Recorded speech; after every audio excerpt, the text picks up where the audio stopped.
production of Fox Sports. We are Baltimore. We are Florida.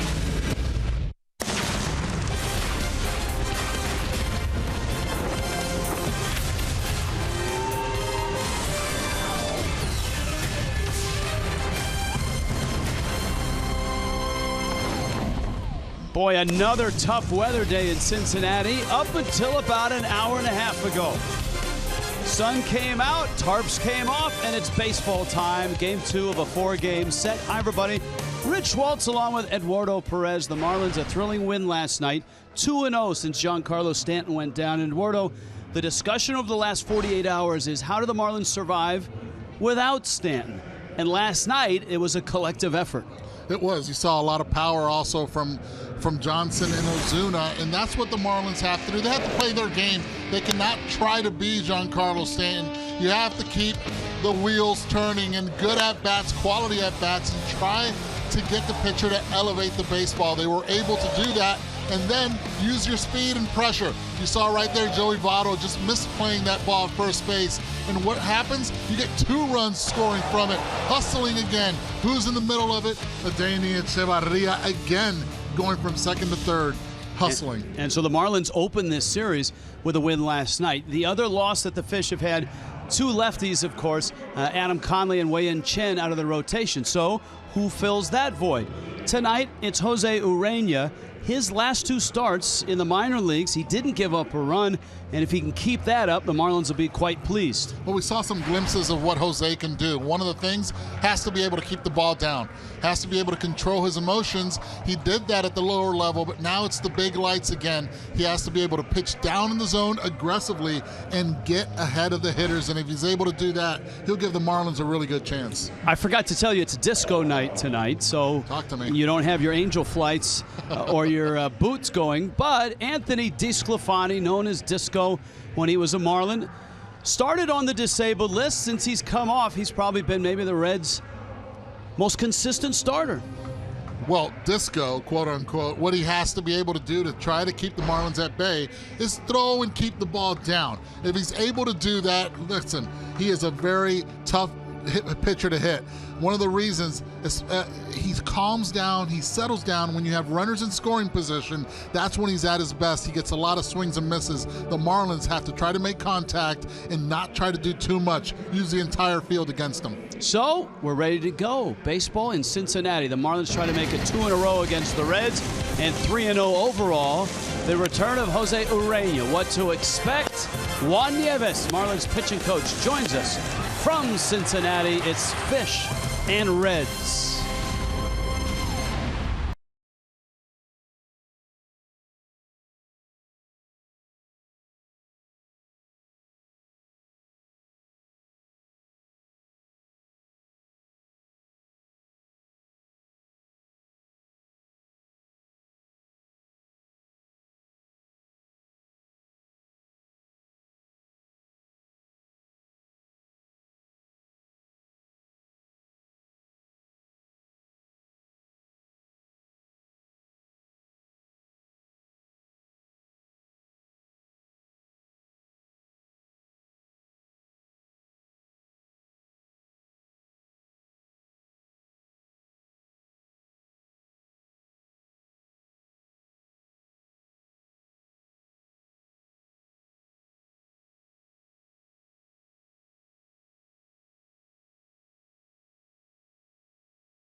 is the presenting sponsor of Miami Marlins Baseball. Cincinnati, Great American Ballpark. Let's check in with Jessica Blaylock. Hi, Jess. Hey, Rich. Once again, the Marlins have to plug in a hole in their starting rotation due to Adam Conley going on the disabled list with that finger injury. Because of that, they've called up Jose Urena. Now, Urena is a familiar face. He has already appeared in 19 games so far this season for Miami. Here is Marlins pitching coach JUAN NIEVES on what he's seen from Urena this year and why they decided to call him back up. He's shown flashes of brilliancy here, as well as, some. There's always room to work on his craft, and I think keeping the ball down is the most important thing that we're looking for him to continue mastering. And he's a tremendous arm, great competitor, fearless. So I think now with Adam being in the deal, I think that this is a great opportunity for him. And like everything, the staff doesn't stay 12 guys all year. It doesn't matter. So everybody that comes in is actually embraced and expected to do the job. Urena once again has to adjust to facing big league hitters. What are some other challenges that he'll face tonight? Well, overall, I think the biggest challenge for any young kid is his mind. What are they thinking? Positive and using their strengths throughout the game. And I think that the biggest thing with him is always attacking the strike zone, dictating the count, being ahead of the hitters and working fast and getting a lot of ground balls and punch outs. That's what we're looking for from him. But the challenge for every guy is usually their own challenges. Is the fact of staying within themselves and being able to being as consistent as possible with the delivery, with their thought process, and how are they self-teaching themselves in the mound? What are they thinking? And we have to make sure that we do a good job with those guys. For the most part this season, when Urena has been called up, he has come out of the bullpen. This is only the 4th start of the year that he will be making for the Marlins, but he is used to doing that on the minor league level. Be sure to keep it right here. First pitch is coming up in Game 2 between the Marlins and the Reds. Miami took Game 1 of this series. It is also a Twitter and email Tuesday driven by Ford.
on Fox Sports Florida is brought to you by the all-new 2017 Chrysler Pacifica. By Southwest, transparency, low fares, nothing to hide. And by your local Toyota dealers. Let's go places. That place tonight is the Great American Ballpark. Underwater about an hour and a half ago, but Dee Gordon and the Fish came out, took an infield once they pulled the tarp off. Everybody hit in the cage, and they did it in this orderly fashion. Brought to you by UHealth Sports Medicine. Well, you have Dee, and then you have Martine right after him. Both of them yesterday, 5 for 10, 3 RBIs. They were definitely the instigators in everything that was going on offensively, along with Marcell Ozuna in the 4th spot. No Chris Johnson in the lineup. You got Ichiro in right field. You have JT Realmuto and Daniel Echevarria in the 8th spot. Dee Gordon takes a fastball for a strike. Anthony DeSclafani on the mound for the Reds, the 26-year-old out of Colts Neck High School in New Jersey, and then the University of Florida. And DeSclafani with the count, 1 ball, 1 strike. Gordon, Prado, and Yelich. And Dee Gordon takes a breaking ball. That's a strike, says DJ Rayburn. 1-2. Those are Gordon's numbers right now. Since he's returned, though, .328 average, .408 on base, and 7 stolen bases. That's strike 3, a fastball. And that certainly wasn't what Dee was looking for.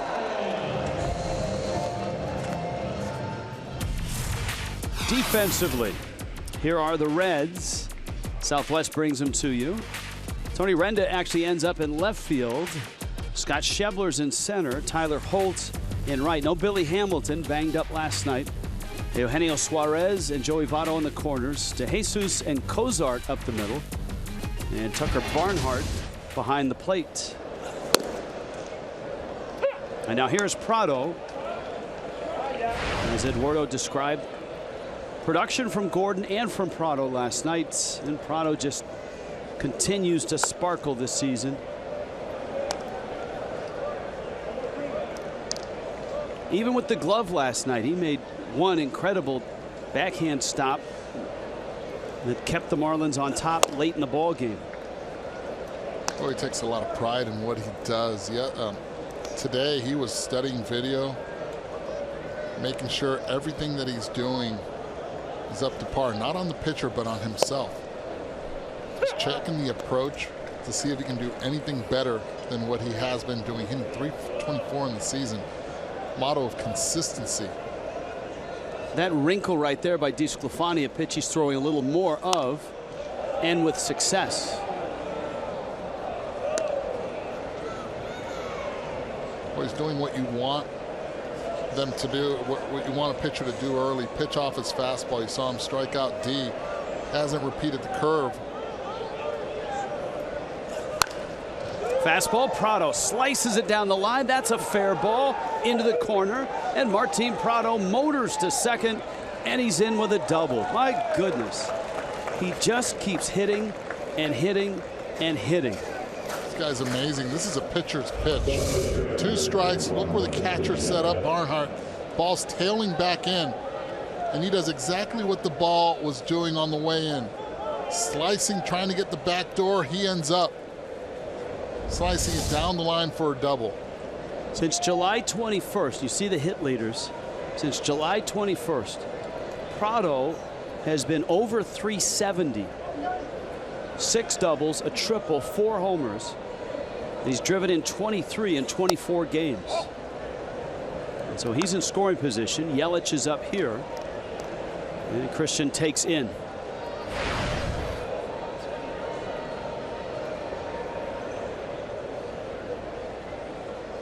Yelich in 0 for 4 last night. And Christian has hit a bit of a dry patch. That ball's inside. That's not where he's looking. He's looking more middle away. He likes to drive the ball the other way. They keep pounding him inside. Kissing the inside part.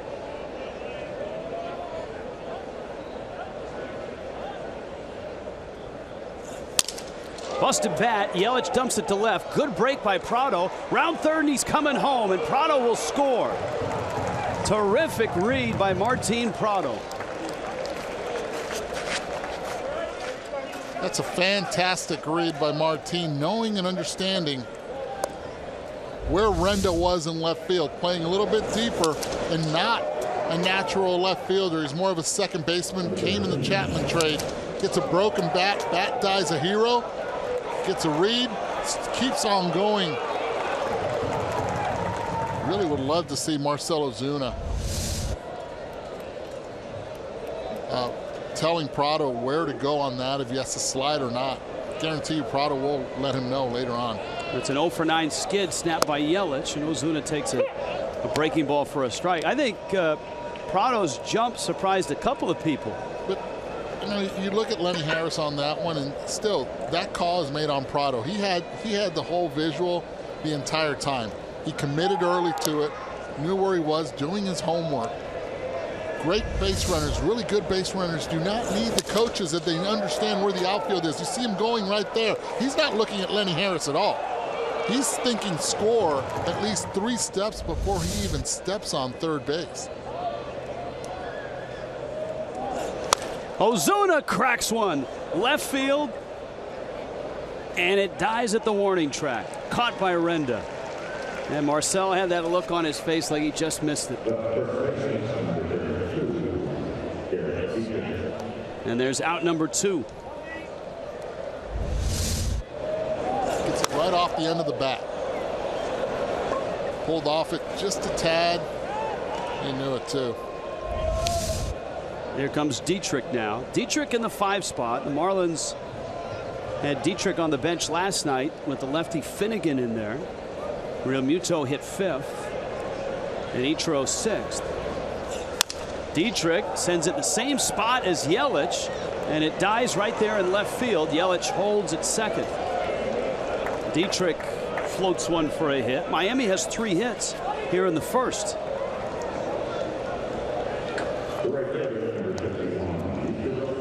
How about that? Same thing as you. Taking note from Yelly. He pointed at him. He said, if you can do it, I can do it also.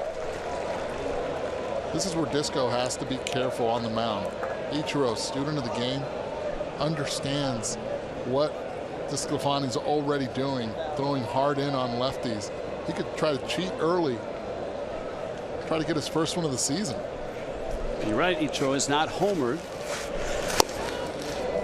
And a strike. In fact, Ichiro, who has had success everywhere he's gone, has not had success here. 0 for 7 in 4 appearances at the Great American Ballpark. He was 1 for 12 in the old Riverfront or Synergy Field. I think it was Synergy Field only for a couple of years, but Riverfront is how it's remembered. I grew up as Riverfront Stadium, and everybody in the 70s and 80s, and then it turned into Synergy in the 90s.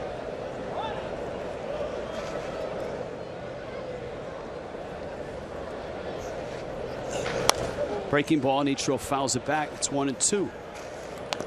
Surprising, because this is a really good ballpark to hit in. Ball travels well, small, 328 down the left field line, 335 down the right field line. But the gaps are shallow, 370 in right field, right center.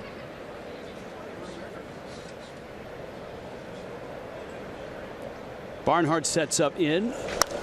And DeSclafani hits that target. Count stays 1-2. This place was almost underwater a couple hours ago. Just a lot of rain this afternoon. But clearing. A great drainage system and a very good grounds crew. And this game starts on time.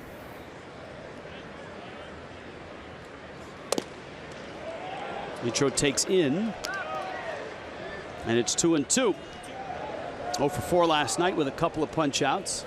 You see pitch 5. Sitting on 3,003 hits.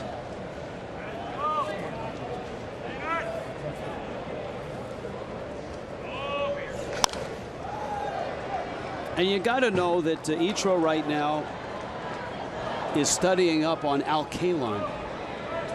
He's next. He's next. And Ichiro always knows a little something about the records he's chasing, the guys that he's passing. Oh, he can reach him by tonight. He's been known to get four a game. Why not tonight?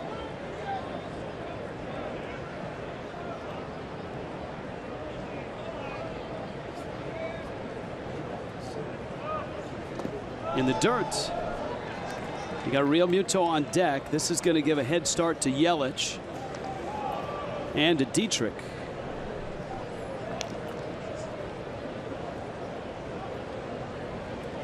Marlins winners last night, 6-3. David Phelps and 6 relievers.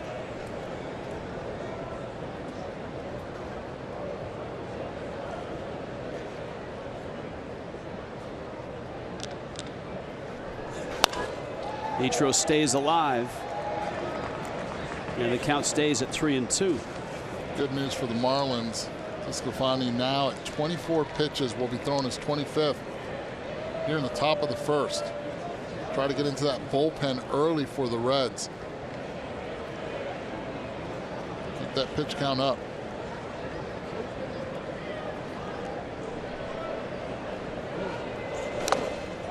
Foul tip, and it's held. Barnhart squeezes it, and DeSclafani limits the damage, but the Marlins get a run for Jose Urena.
On top, Reds get ready to hit.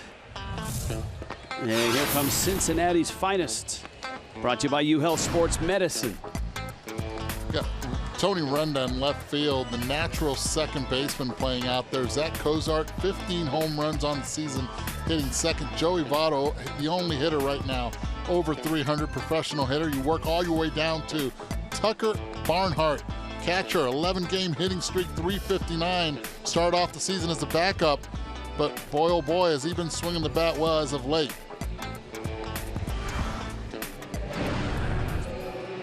And here is Jose Urena, the 24-year-old Dominican. 3 starts in the big leagues. A lot of relief appearances. Urena's last start in the big leagues with the Fish really skewed his ERA. And he fires a strike to Tony Renda. He gave up 8 runs on the 29th of July in a loss to the Cardinals. But against the Phillies and the Mets, he had given up just 1 run in the 2 previous starts. He's out in front 0-2. As you heard Juan Nieves say, operating below the belt, down around the knees is imperative for Urena. Renda takes a slider out. Emails and tweets tonight, my friend. Let's do it. Can't wait. Twitter Tuesday. Renda had a nice showing this season in Louisville, AAA. 17 steals, hitting .315, 27 doubles. Hard shot to short. Echeverria to first. And Renda is out number 1 for Urania. Defensively for Miami, Southwest Airlines brings it to you. Yelich, Ozuna, and Ichiro in right. Dietrich and Prado on the corners. Echeverria and Gordon up the middle. And JT Realmuto is behind the plate.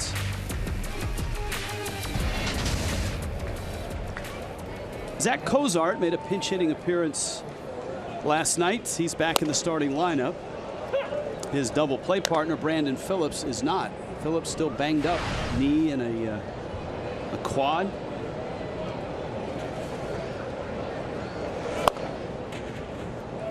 Cozart takes in. Brian Price, skipper of the Reds.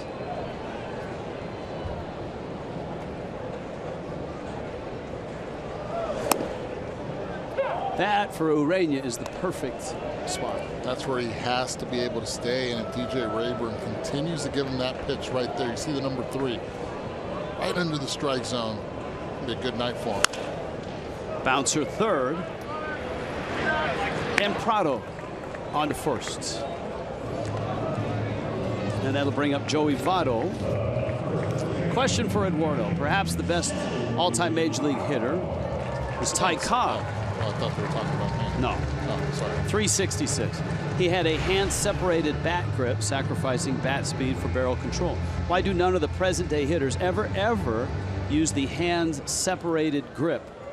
Why wouldn't the use of Cobb's grip be effective or an alternative to a bunt?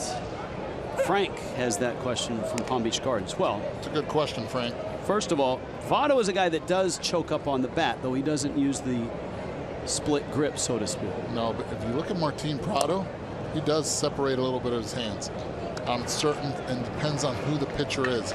And one of the reasons and when he does it is on pitchers that aren't throwing as hard. So my guess would be Cobb, I don't think, faced consistent 95 and up guys. This is a trend that has started a few years back, not in the Cobb's era, where you see pitchers just throwing a lot harder. And you need that bat speed to get through the zone. As well, in Cobb's era, the bats were much heavier and different shapes. They weren't as top heavy, thicker handle. So I think that probably played into how he held it.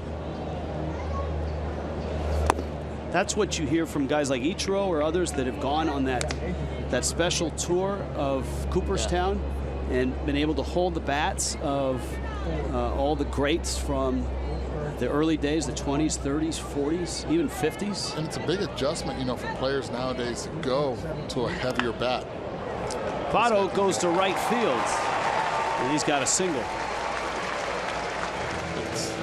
It's a big adjustment. One of the reasons you come up playing in amateur baseball, if it's wherever it may be, with the aluminum bat, which are light, then all of a sudden you don't want to be swinging a heavy bat. You're not used to it. Joey Votto, this guy can absolutely rake.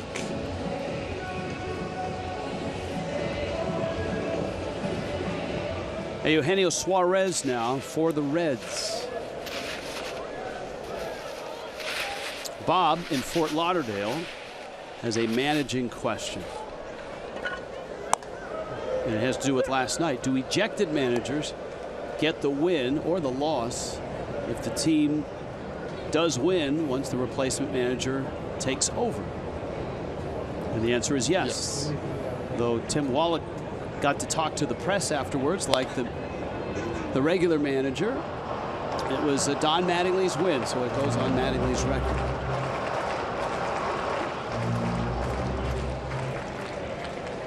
You like that idea? You think bench coaches or whoever takes over should get a little love, get a little credit?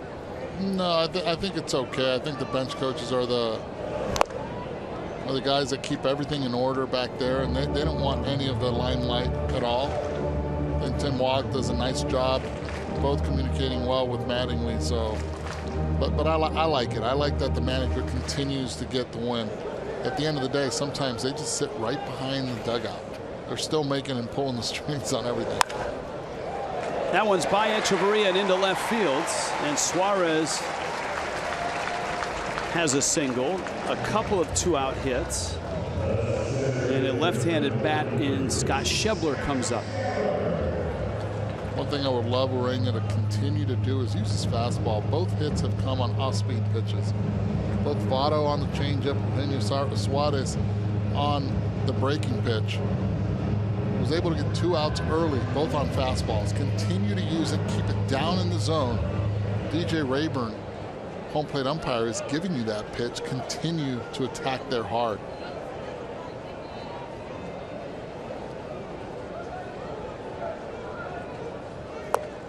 Schebler swings and misses.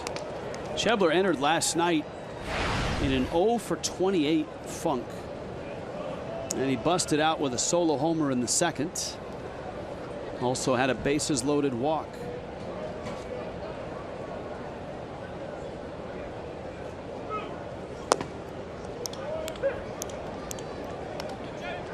Schebler's kind of a different cat. At the beginning of the season, started off pushing the ball.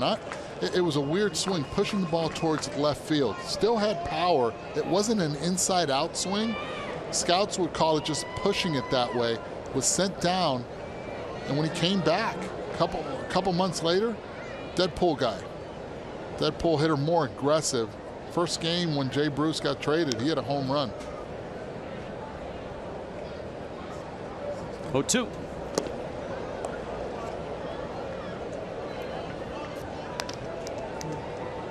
Well, the Reds are looking for offense from their younger players. I mean, guys like Schebler is going to get a lot of at-bats in the next 6 weeks. Renda is someone they really want to look at. 1-2.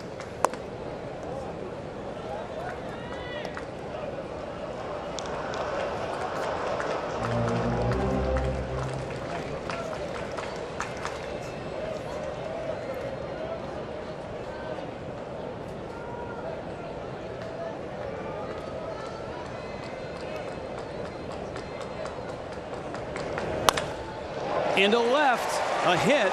Yelich has it. Votto to third, and that's as far as he goes.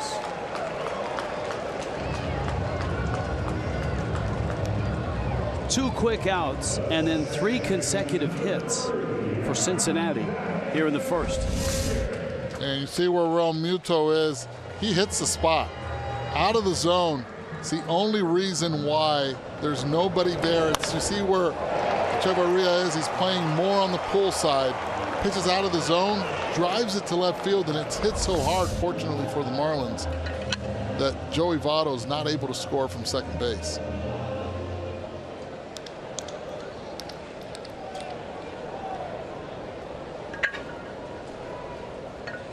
Now, De Jesus.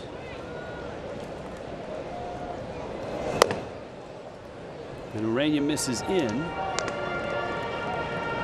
Ivan De Jesus Jr., affectionately known in Puerto Rico as Pulpito. His father, Ivan De Jesus, known as El Pulpo. That means the diminutive pulpo is Pulpito. A pulpo is an octopus, just in case. I thought Antonio Alfonseca was the original pulpo. No, actually it was Ivan De Jesus, and I know where you're going with Alfonseca. Now, Ivan De Jesus didn't have 6 fingers on No, him. he did not. Okay. He did not have the extra digit. Right. Like Alfonseca did. 2-0 pitch. And now Urania in some trouble here. Bags loaded. He's 3-0 on the Reds' second baseman.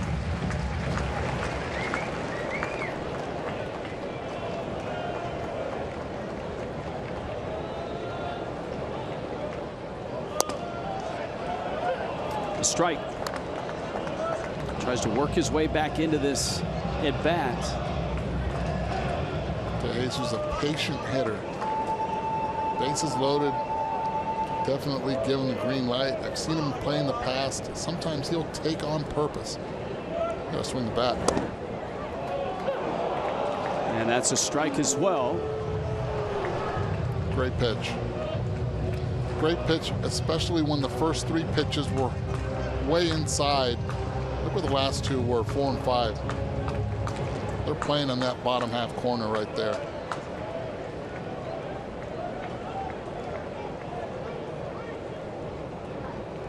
Runners on the move, 3-2 coming. Put it in the same spot.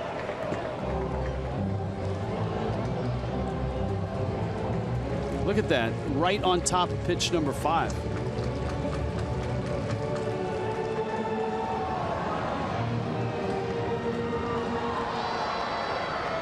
Miami got a run in the top of the inning. The Reds threaten here with 2 outs and a 3-2 to De Jesus. And he missed. And just like that, the Reds have tied the game.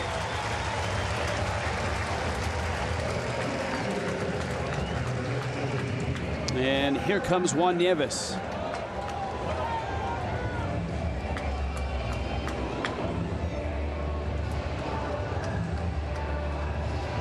This has to be frustrating for both Juan Nieves and Don Mattingly. You see him get the first 2 outs easily on ground balls. Then after 3 singles in a row, you end up walking Ivan De Jesus Jr. You look at this lineup from the Reds, and it doesn't look like a threatening lineup. Can't help them out. The only guy you do not allow beat you is their first baseman, Joey Votto. Votto started the run of singles with a soft line drive to right. Now you have the hottest hitter in the Reds, Tucker Barnhart. 11-game hitting streak. Feeling very comfortable at the plate. He's a switch hitter.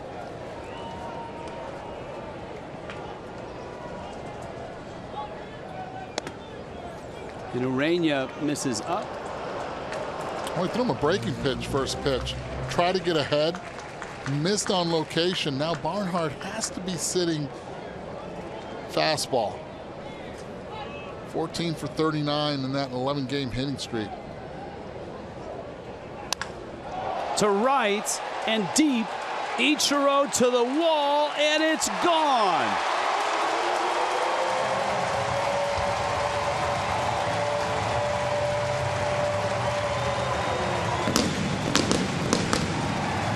A grand slam by Tucker Barnhart.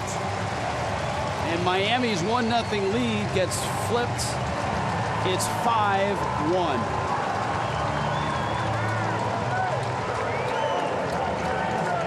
Miss on that first pitch with the slider. Hitter knows. Here comes the fastball.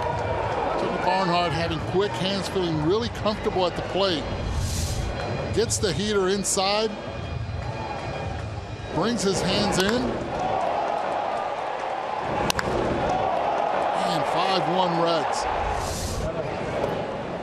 And Urania right now a little shell-shocked. As shell-shocked as he is, listen, he has to go deep into this ball game, at least give you 6 innings. He has to be able to settle down 32 pitches so far in the first inning. Not good. Gets a strike, and it's 1 ball and 1 strike. And of course, the Marlins are up against DeSclafani, who's been one of the Reds' best starters since he jumped back into the rotation.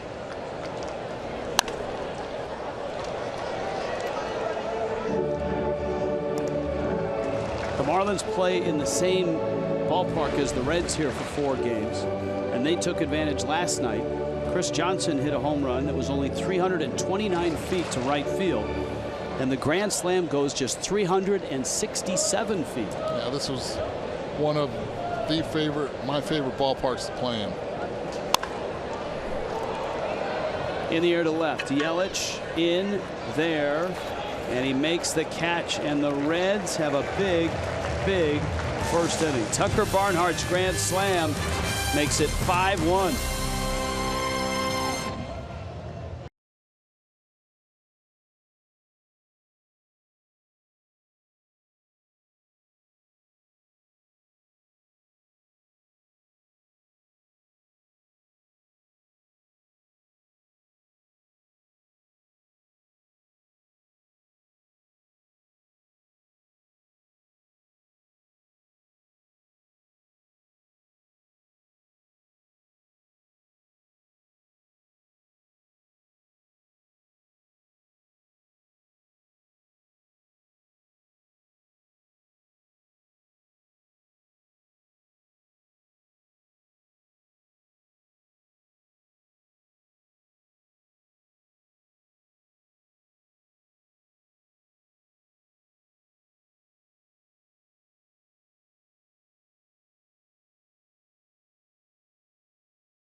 Out for a grand slam.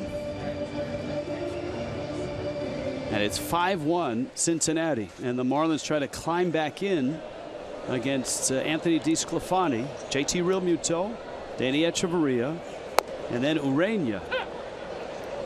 And of course, Urena is making an emergency start with Adam Conley going on the disabled list.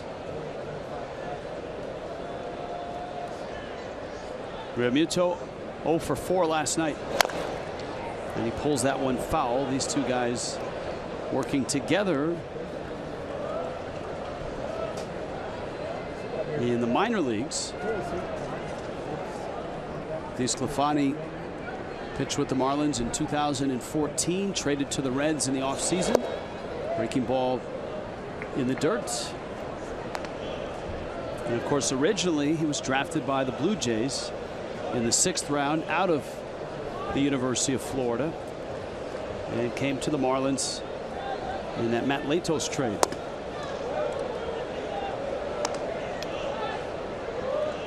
Came to the Reds in the Matt Latos trade. Came to the Marlins in that giant Blue Jay trade. 2-2.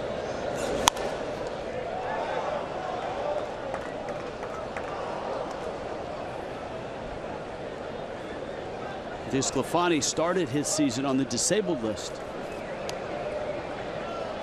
Strained oblique in his last spring training start. And that is strike 3 called. Emails and tweets tonight. South Florida Ford brings it to you. It's driven by Ford. At Fox Marlins.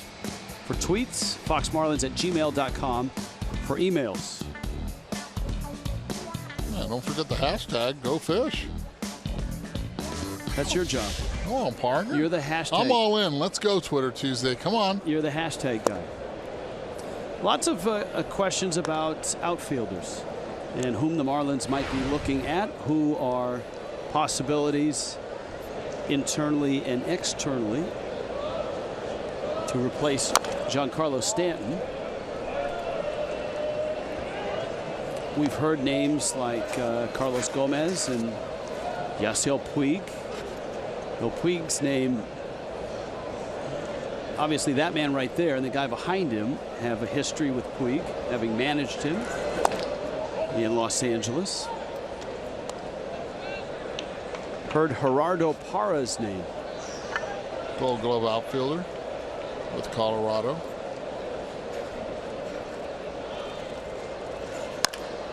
Echeverria shoots one to the right side. De Jesus backs up and gets the out. Anthony DeSclafani. Here's the scouting report brought to you by Auto Nation. Well, you already covered the mega deal. We talked about the Miami for the 12-player trade with Toronto. Could you say the second one, please, because I'm a Seminole. Go Gator. Thank you. He played at the University of Florida. He's a Florida product, SEC. Aggressive, fierce competitor. This guy goes out there, and you can see it already in the first 2 innings. Will challenge guys, and you'll even see him challenge more now that he's up 4 in the second inning, trying to be as economical as possible. Pitch down low. All right, here's a quick one for you. Mike and Mikey in Miami Springs.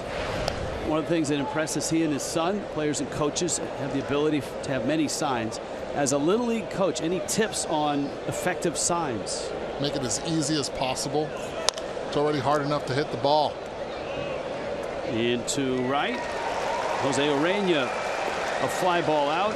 Hey, Elvis in the building. Where's the Colonel? Peanut butter and banana sandwiches for all.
bottom second. Fish family members can renew your tickets before September 12th and lock up 2017 renewal incentives, and it guarantees your 2017 All-Star Week access.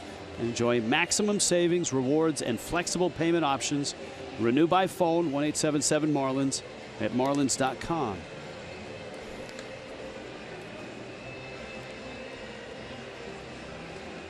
Jose Urena, a Rocky first for sure. Ariel has this tweet: have the Marlins ever considered playing Ichiro at first in the absence of Justin Bour? No. No, that's not going to happen. Ichiro already, we saw him on the mound last year, but that's it. And don't even think because he's squatting behind the plate either. Leave him in the outfield. He'll be fine there.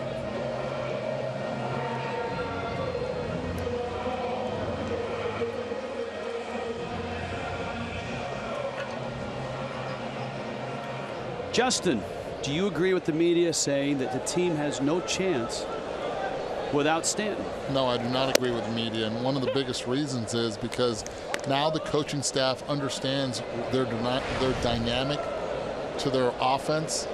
So Don Mattingly, you'll see him coach, you'll see him managing a little bit differently now. Martin Prado on a hop, and Dietrich makes the catch. It's great footwork on Dietrich over there at first base. Reading the hop, Martin throwing the bounce on purpose. But this ball, it's skipping today because of all the rain that was earlier. It's a deep hop, but you see how he moved his feet to play it for the longer bounce. Nicely done on Martin's side. No surprise there. We've seen that. There's Dietrich. Nice footwork. Mom would be proud. I know she's watching.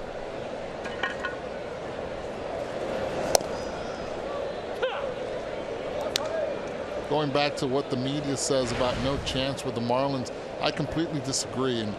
And one of the reasons is even when Giancarlo was down, the Marlins played very good baseball. They've done it before. Why not now? Martin Prado's been very consistent offensively. Christian Yelich, yes, he struggled as of late, but still a very potent bat, just like Ozuna. And the defense the Marlins provide in the infield is a key factor to their success. Pop up, Gordon out, Ichiro in. And he makes a catch.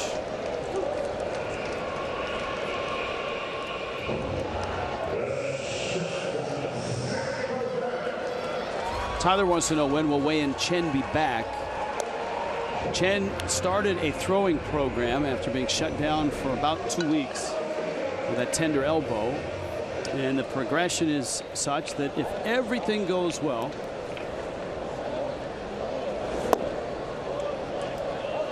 second week in September. That with a capital I on the if? Yes, because you certainly don't want to rush or compromise the process with an elbow.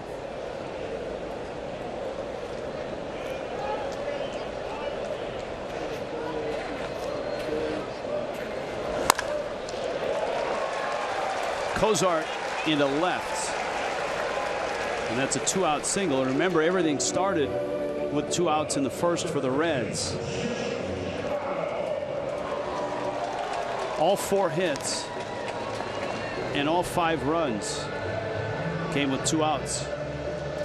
The biggest of which was the grand slam by Tucker Barnhart. What's the status of A.J. Ramos? Ryan wants to know. Ramos actually was throwing today, is on the trip with the Marlins, which is an indication that when he's eligible to come off the DL, it's a good chance that he does. In fact, while it was pouring rain, Ramos was in left field throwing on flat ground with the supervision of his pitching coach.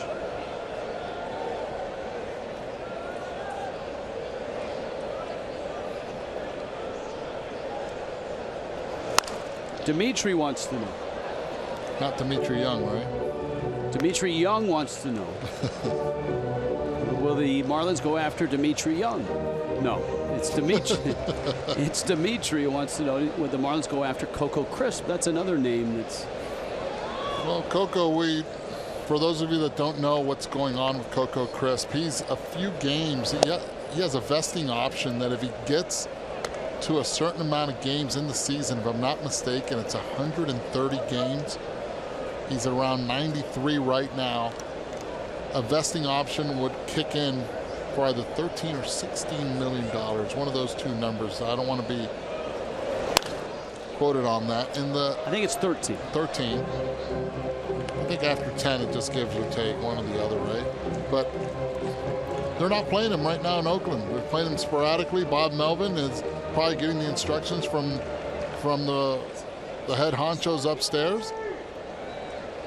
So I do not see Coco Crisp being picked up by any organization as long, because then that team would be on the hook for the vesting option. Breaking ball misses out. Rick wants to know, was that Elvis or Pete Rose? You know what? I think that was Elvis. There's more on top than what Pete has. Pete's bringing it from way back.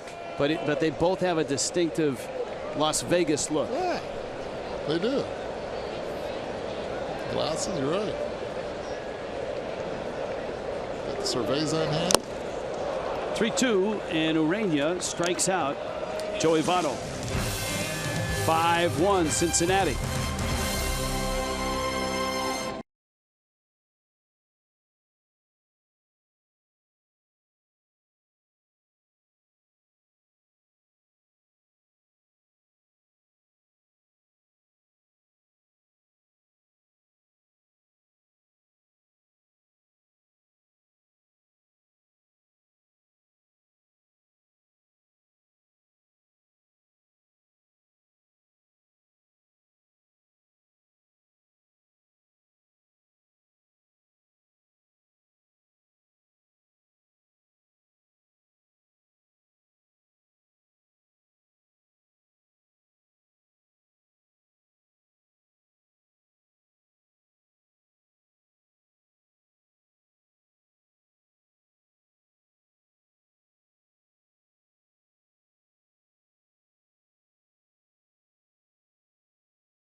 It's the third in Cincinnati. Love the look. D. Gordon, second time through for the Fish. Against Anthony DeSclafani. Gordon struck out in the first. Miami had 3 hits and a run in that first inning. But the Reds wiped that out with a 5-run first of their own. That fouled back.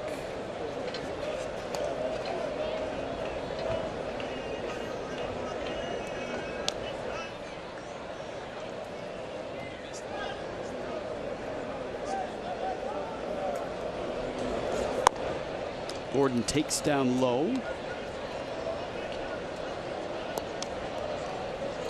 We talked about Gordon's run since he's come back. There's the batting average, OPS on the back. That one lined into the seats, and that sets up perfectly. This is an early angry email. All right, and bring them on. And usually we save this to later in the show, but no. Today, I think it's hostile territory today. Let's do it. I think so. I think the Grand Slam may have helped push this one forward. 2-2 is hit foul. Hey, Richie Poo. Stay hot, Rich. There's a strong likelihood that you will never read this email in the air this evening in Cincinnati. What a surprise. First, what the heck does OPS stand for? No one, including you as the baseball announcer, has ever explained that is Gordon racing for first, and that's a base hit. No one's in the back pocket. No one's ever explained what OPS actually translates to ever on a broadcast, ever. And why is it significant? Secondly, all of you Marlin guys are always bragging about Giancarlo as if he was the next coming of, and these are quotes, the real deal greats of baseball's past. Do you realistically think that you can equate Stanton with the likes of Willie Mays and Roberto Clemente and Pete Rose? No. So long, suckers, as Aunt Esther used to say to Fred Sanford. And that's from the Stewmeister. Well, Stewmeister, I don't think anybody's ever tried to compare him to those three that you mentioned. Let's put that out there right now, first and foremost. I want to start from the back to the front, because the OPS, I think, is a pretty legit question. And as a matter of fact, first time I ever saw it, I was playing with the Rays, and they put it up on the scoreboard, and I'm on deck going, what's OPS? Really? Is this where we're going? But eventually, yes, it's where we're going. Rich, you want to take it from here? Sure. Now, look, Stewmeister, hopefully you watch every game. Maybe you don't. But we do talk about OPS, on base plus slugging. On base percentage is more important for a guy like D. Gordon. Slugging percentage is more important for a guy like Giancarlo Stanton. That one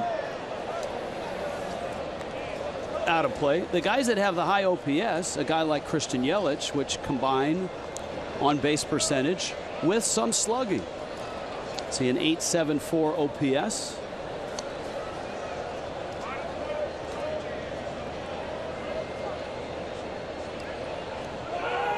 Throw to first.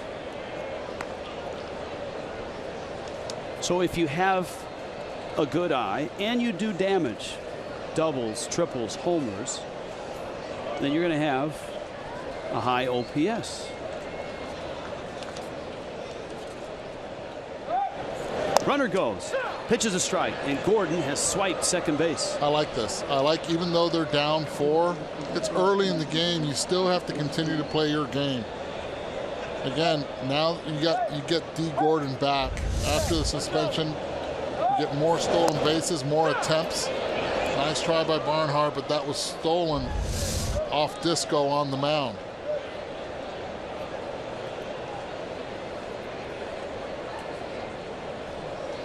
Jim Riggleman on the phone. You could read his lips. He said safe. I don't like that. I don't like that. Teams wait. You want to speed up the game? This is part of why the game is delayed. You're not going to challenge, but you still have to now spend 10 seconds extra waiting. It accumulates after a while if you're doing it after every play.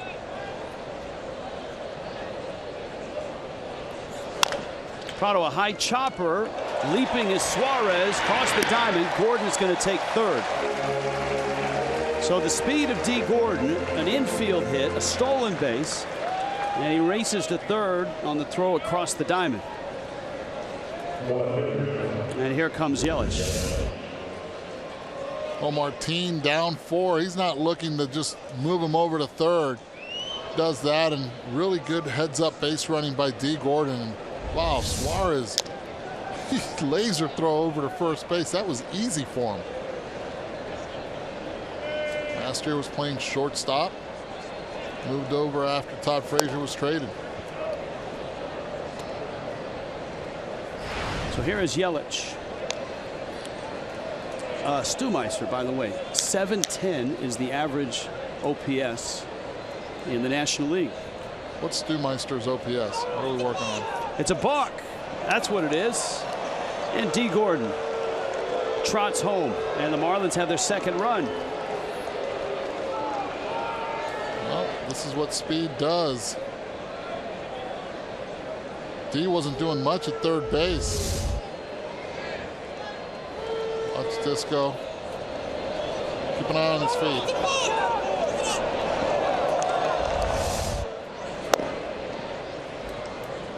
Yelich takes away.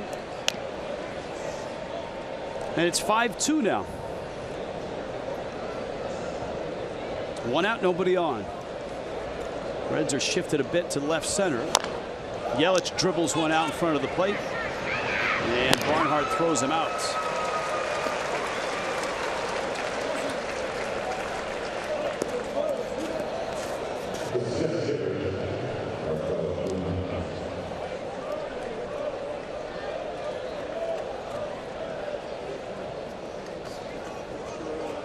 So we finish with Stu. So Stu, anyways, OPS, we do talk about it.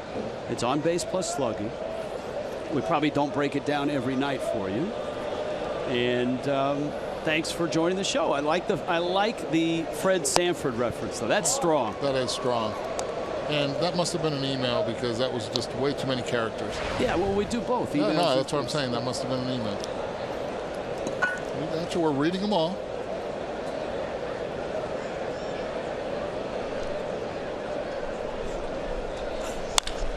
Ozuna cracks another one to left, and this one gets over the head of Renda and goes off the wall. And Marcell Ozuna cruises into second.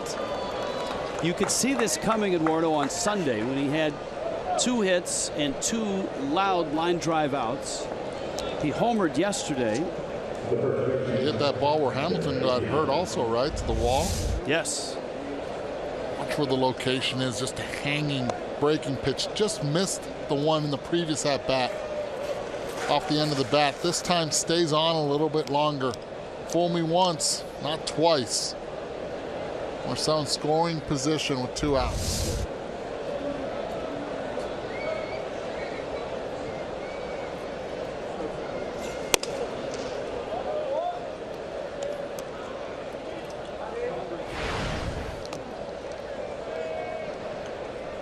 Dietrich singled in the first.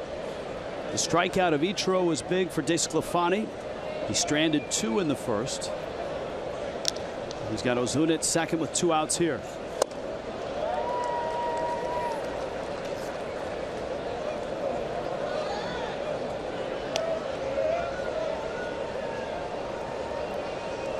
Disco establishing the inside part of the plate on all left-handers he's faced. Gordon, Yelich, Dietrich, and Ichiro.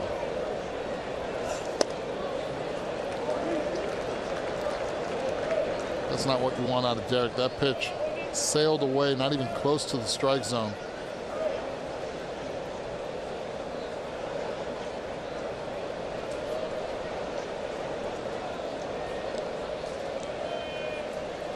Little bit of rain starts to fall. You can see the crowd react.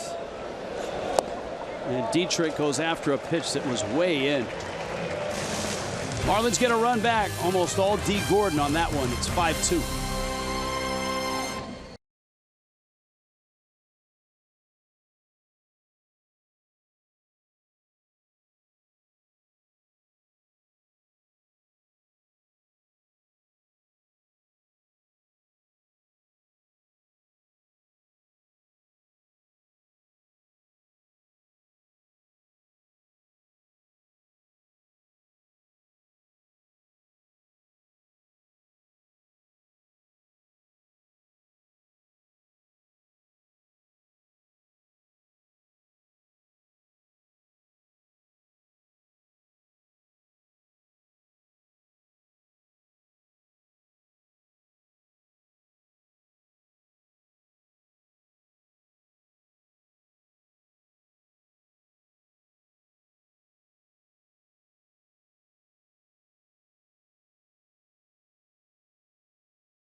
Of baseball. Bartolo Colon walked. He'd never done that in 282 career plate appearances. Chad Green, Yankees top the Jays, 11 strikeouts. Drew Pomeranz, first win with the Red Sox in the hyper-competitive American League East. D. Gordon helped produce that second run for Miami. Jose Urena trying to recover from a 5-run first. And that one flipped foul and out of play. And to do two things here. Try to keep Miami in the game and try to keep the bullpen in the bullpen. The Marlins used 6 relievers last night, and Don Mattingly probably has as many as 3 arms that he wants to protect and that are off limits tonight. That's a backup slider for a strike. And so there's a lot on the line for Urania straightening it out here. Well, he's been solid with no outs and with 1 out. The problem is with 2 outs. Minimizing pitches, aggressive in the zone. Scott Pruitt telecast presented by the authority. The Marlins may not be reproduced or retransmitted in any form. Counts and descriptions of this game may not be disseminated without the express written consent of the Marlins or the Stewmeister. Stewmeister's all over it. We got to get Stewmeister out to a game. 1-0. He would probably doubt that we could do that also. We can do that, right? I mean, if we read... He didn't even think you would have read the email. Well, we got the email on. We could get Stewmeister out to a game. I don't know that we could promise that he throws out the first pitch. Let's not get too carried away.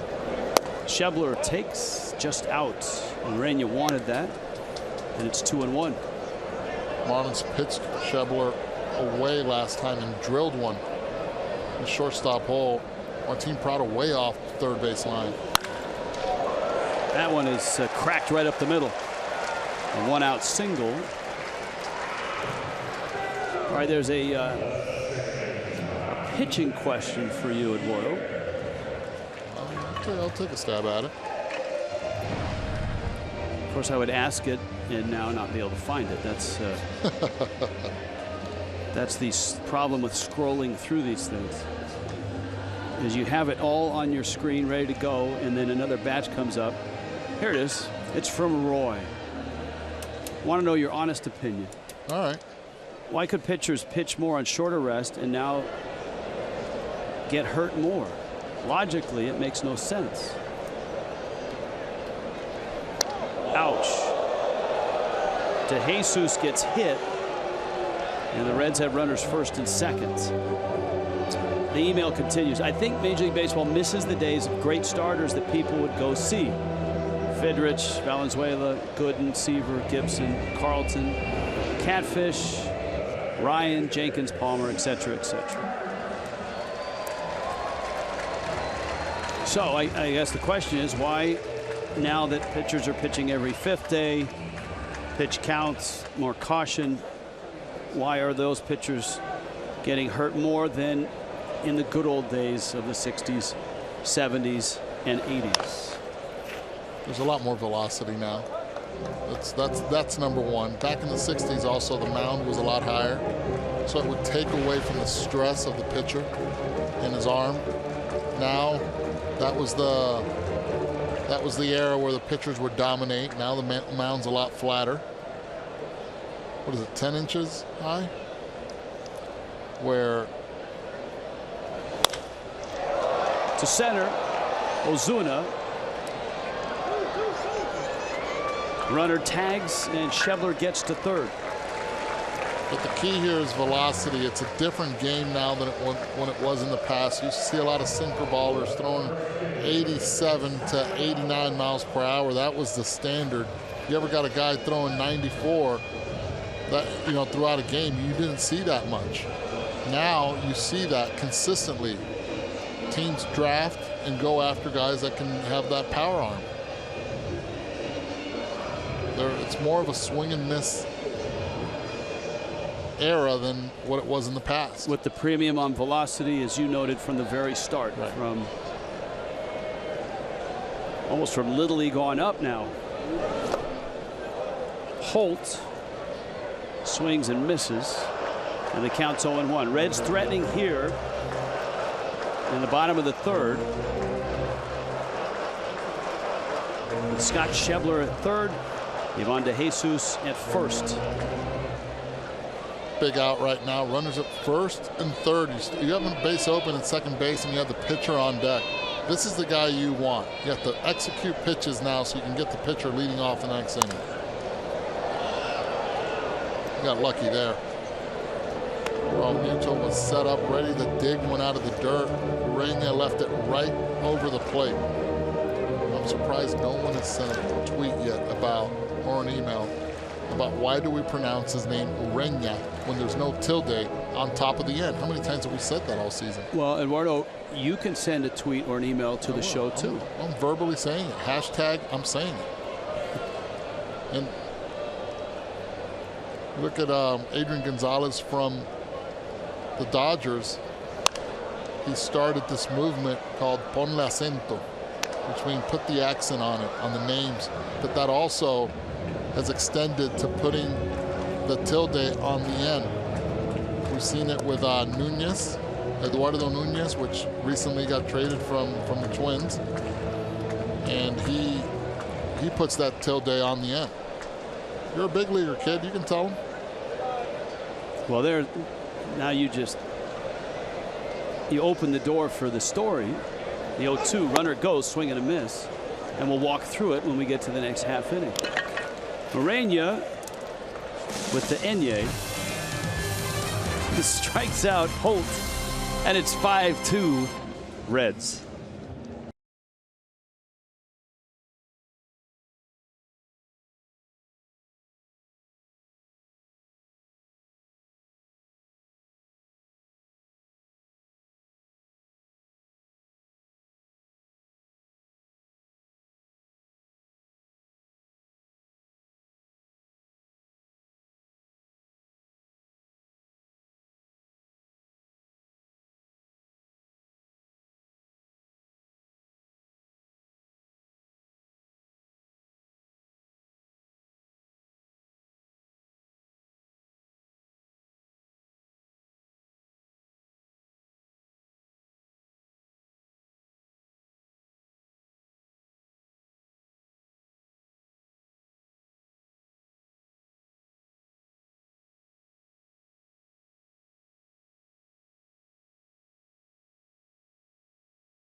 Leaded 5-2 in the fourth inning. Last week was a week of giving back for the Miami Marlins. First, it was the Fish and Chips event on Wednesday. All the proceeds from that went to the RBI program. And then over the weekend, the Marlins broke ground on a new baseball field for the Miracle League. Now, the Miracle League aims to give children with special needs the opportunity to play baseball. That is, in fact, the first baseball field for the Miracle League that has existed in Miami. And guys, as you can see, a couple of familiar faces in that picture, including our good friend Jeff Conine.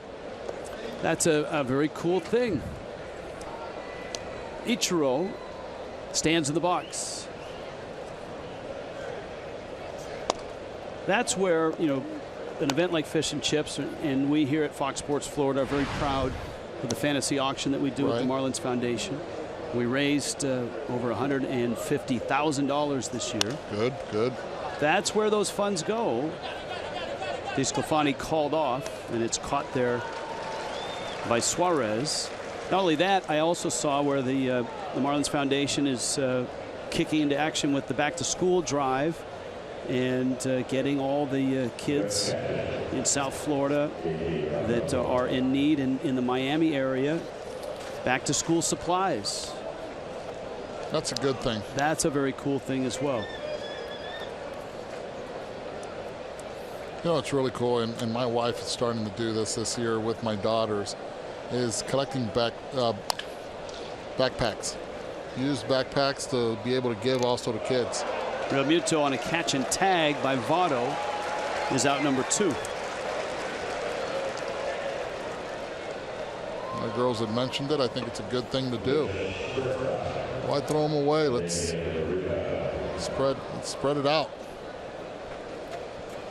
Cold hard fact, in a 5-2 Reds lead in the fourth. Those starting pitchers used in 2016. Marlins in a group including the Angels, Athletics, Mariners, Pirates. The Reds on top of that list. Disclafani with a fastball for a strike to Adeiny Echeverria.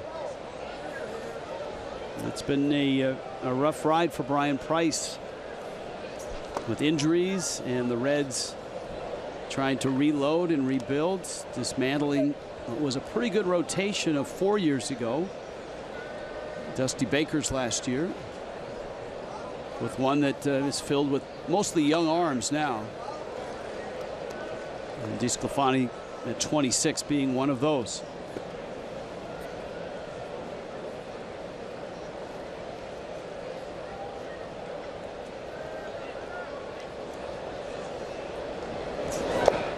Two pitch down low. All right, you were worried about the tilde, right?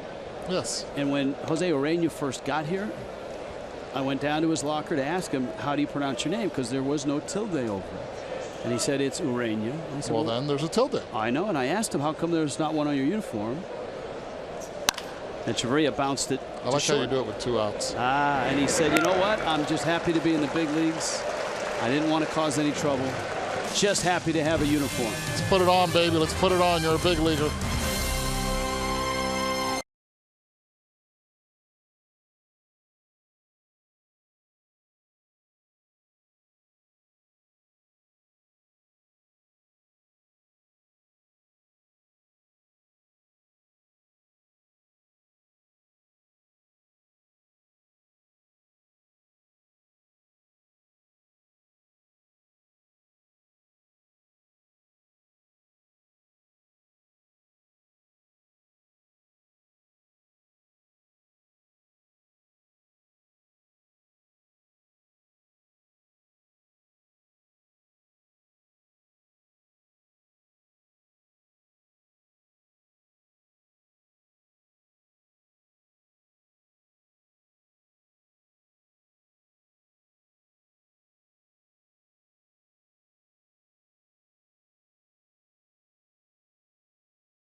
Miami Marlins baseball on Fox Sports Florida is brought to you by the all-new 2017 Chrysler Pacifica, by Subaru of Pembroke Pines, and by Lexus of Pembroke Pines. Price, service, selection. You're going to love us.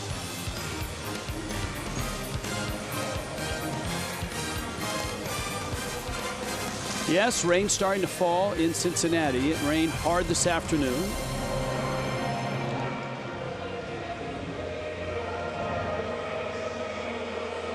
And for the Reds, the Tucker Barnhart grand slam is certainly the difference in this ball game. It's 5-2.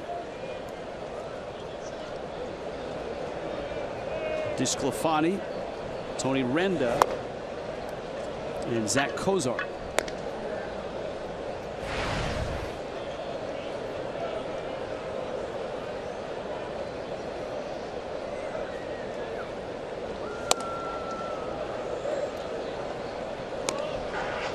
Noah wants to know, do you think the Marlins are considering an extra pitching option with injuries? I think the Marlins are always looking. Front office never stops working. But at the same time, you can't give away what you have in the farm. You have to be able to make a very productive trade that's beneficial in the eyes of the Marlins. Don't want to give everything away. That's not a good start for Urania this inning. Mike Hill always working. He's probably reading those tweets also, guys. He knows it's Twitter Tuesday. He has the iPad going and the iPhone. Digital Flex Pass is just $199 and it gets you 20 tickets to a Marlins game. That's $10 a game, and you pick the games you want to attend. The Flex Pass is the perfect way to follow the Marlins. Marlins.com, the place to go for ticket information. Pulled hard but foul by Renda. Billy Hatcher. You don't like that if you're a third base coach. A screamer like that first pitch. Big part of the Reds in 1990 when they won the World Series.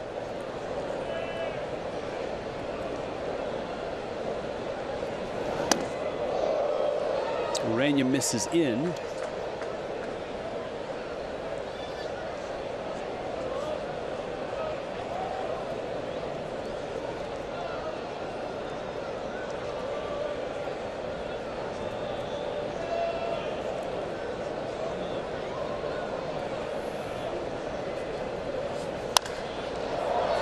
Out to center.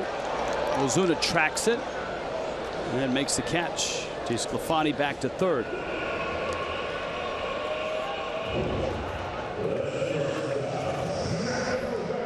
This a 4-game series, which means tomorrow, game 3. And South Florida Honda dealers, get you ready with Marlins Live. Andrew Cashner against Homer Bailey. I almost said Andrew Bailey. But he's pitching in what, Phillies pen right now, isn't he? Yep. Yes, he is. Coming back from major injuries also throughout his career. Cozart lined one to left for a hit, and he's bounced to third.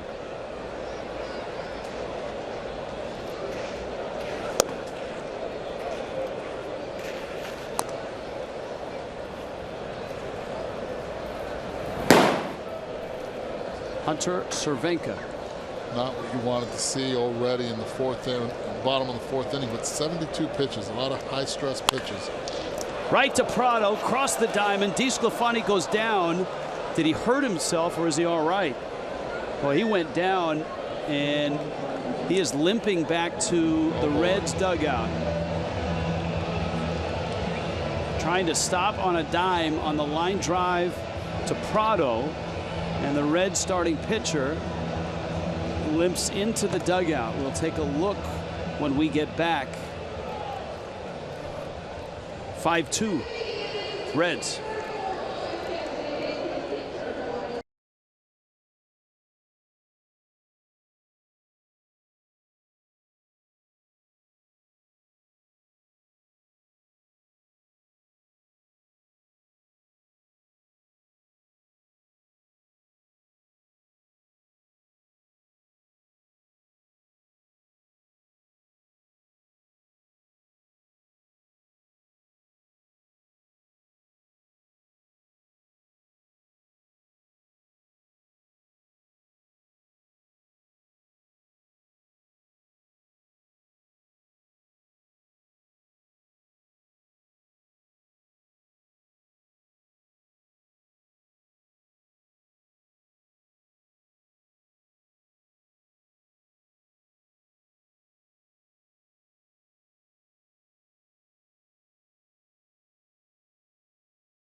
He is warming up right now.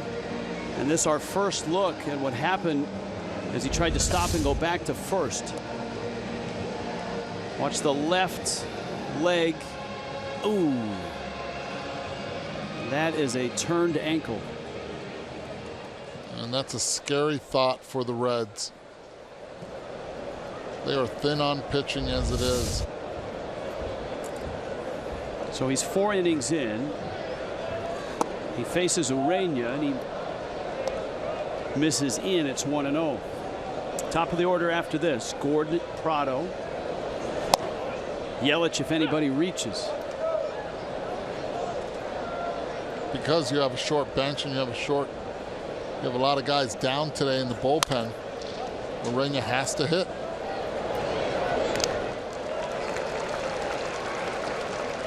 First out of the 5th.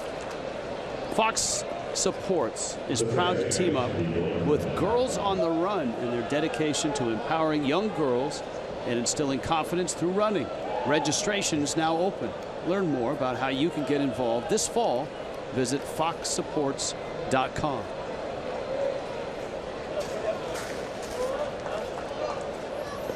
D. Gordon has struck out and created a run out of thin air in the 3rd. He did so with an infield hit, a stolen base, raced to 3rd on a ground ball out to 3rd, and then scored on a balk.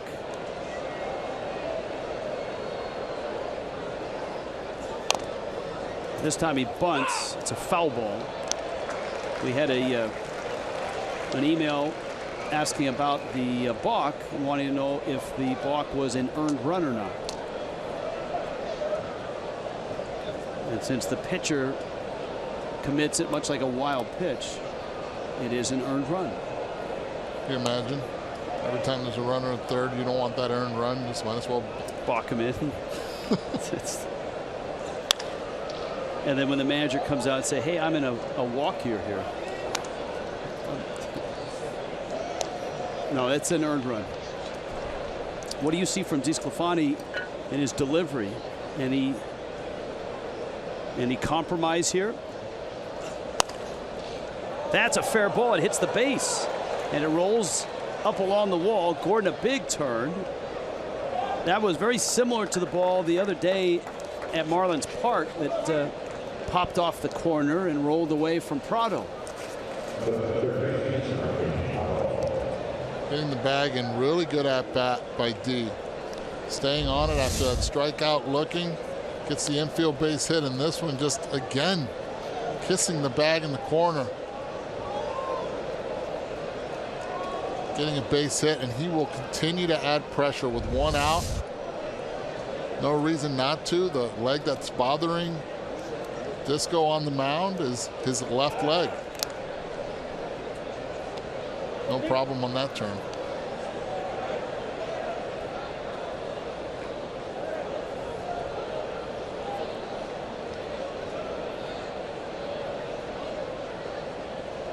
Prado's doubled and bounced out.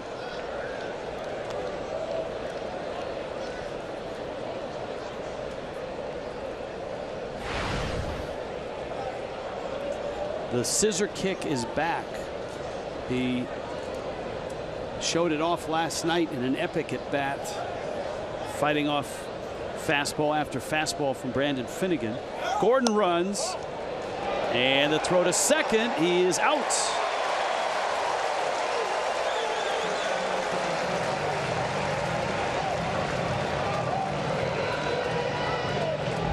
Tucker Barnhart. Perfect pitch for Barnhart. Great release on that one. D. Gordon running on in, and Don Mattingly, they're waiting. They're holding back again. Same thing. This is, they're not going to contest it. I wonder if, and when you look at the replay to see if he beat it, you also have to see if he stayed on the base. You wonder if, as he slid over the base, he may have come off of it. With that left foot coming up. With the tag on it, because it almost looked like, just in our first cursory look, that he did beat the throw into left. A base hit from Prado. Let's look at it again. We'll take a little closer exam.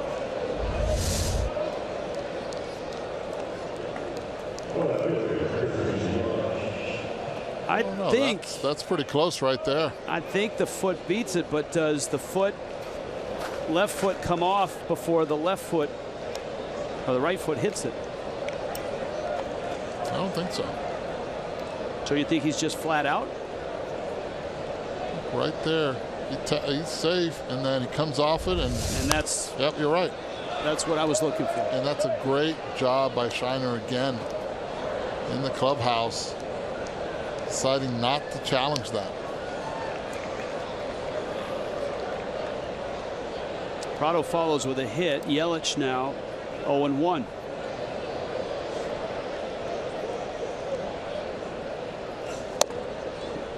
That's what this instant replay evolution and process has come to. Not only are you looking to see if he beat the tag, but you have to go through the whole play, because you know everyone in New York is going to examine the entire play, not just whether he was tagged or he beat the throw.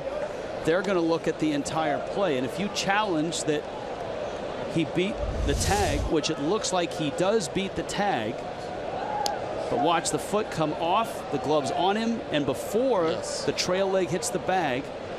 So by Cozart keeping the glove on him, had the Marlins challenged it, they would have lost that, and they'd have lost their challenge.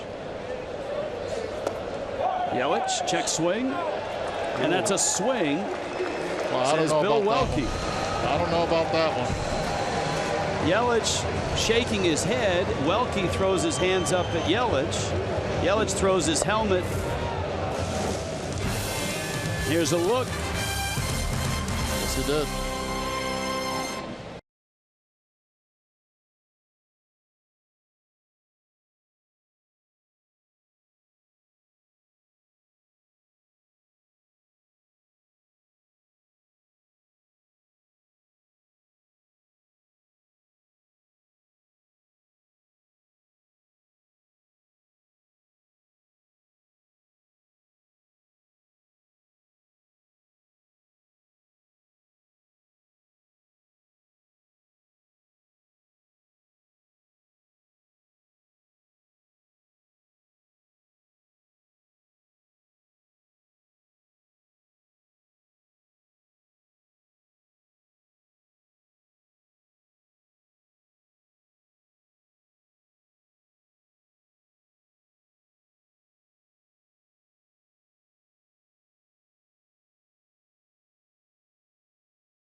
Is the presenting sponsor of Miami Marlins baseball.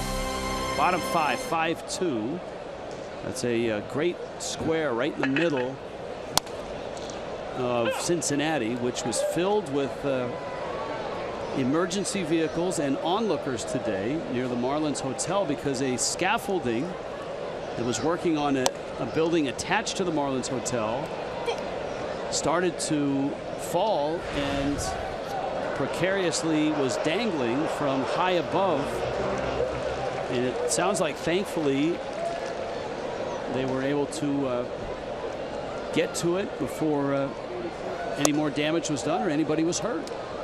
Just in case, Rich, I did have it on Facebook Live today. Maybe it was like for 50 minutes. It was impressive.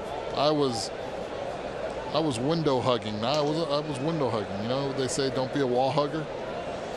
Well, I had to be. I had to be connected and checking it out. A lot of people checking and seeing it. Fortunately, the people that were on the scaffolding, they had their harnesses on, and that saved their lives today. There's a look back over the grandstand behind home plate into downtown Cincinnati. Votto, that's amazing, fighting off a fastball that counts 1-2. Nobody in baseball chokes up more than Joey Votto does. Does it from the get-go. Not even Barry Bonds, when he was playing, choked up as much.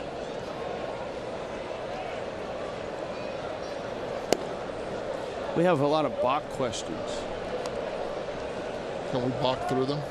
Well, John wants to know, can you give a few examples of what pitchers do to get a block?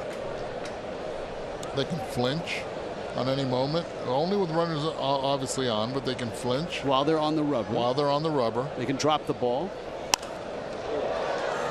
They can step off with the wrong foot. They could sneeze, which would cause them to flinch. True. You still say bless you to them? They can throw to an unoccupied base. Very true. That's right. There's probably like 25 other things they can do. At least we gave it a shot. Thanks for watching.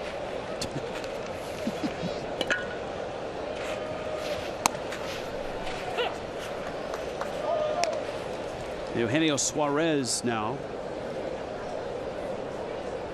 Suarez singled and struck out. 5-2 Reds.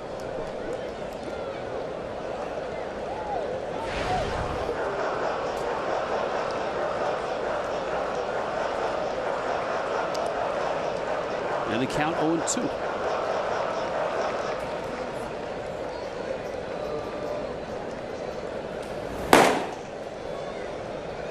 Cervenka continues to throw. And strike 3 called. And so the Marlins obviously still hoping that Orania can stay out there. He's into 83 pitches now. Geico arrives. In this state Major League history, Barry Bonds hit 2 homers, 52 and 53. That broke Willie Mays' Giants club record set in 1965. And of course, Mays is the godfather to Barry Bonds.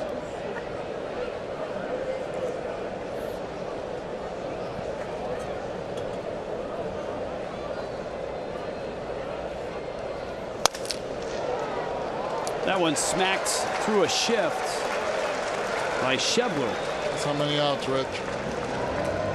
2 outs, another base runner. That's been the style for the Reds so far. At the shift, SCHEBLER has burned the Marlins not once but twice in that same spot. The other one went up the middle. The second base hit went more up the middle. That would not have been playable at all. So SCHEBLER at first. And here is DeJesus, hit by a pitch and walked with the bases loaded.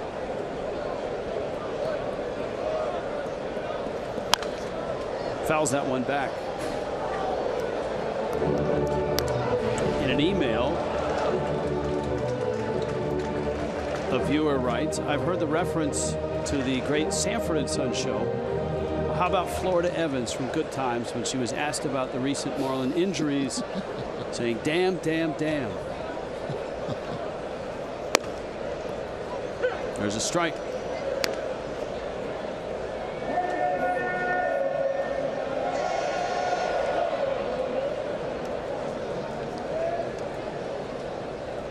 Jim wants to know, when will Rosie visit the booth?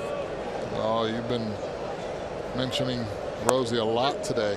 Outside corner. Ivan DeJesus strikes out. So Orania gets through 5, but Miami's down here 5-2. Quiet you.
gives you this Toyota inside look. Worst record versus teams over 500 this season. Reds, Angels, Rays, Diamondbacks, Brewers, and Padres.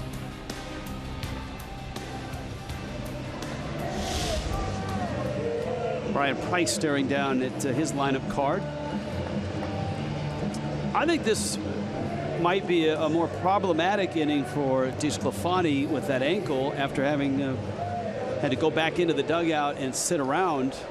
Remember, he turned the ankle an inning ago when he was on the bases. His left plant leg. And Ozuna scorches one that Cozart catches. No, he's been hitting balls right on the money as of late.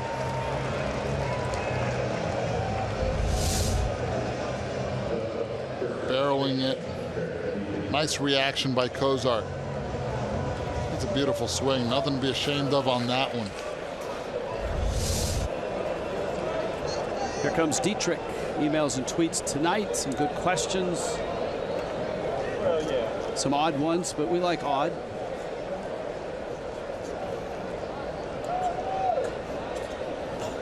Dietrich takes a breaking ball down low. Keats wants to know, are you guys keeping track of how many A-Rod questions you're getting? We've had a few, but I think most people have heard the news that A-Rod's, through his spokesman, has said he's not playing in 2016 anymore.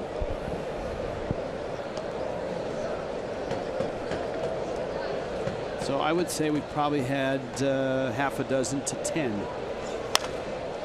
Yeah, time to move on, and on that part. Benjamin wants to know, are you guys a fan of the concept of expanded September rosters?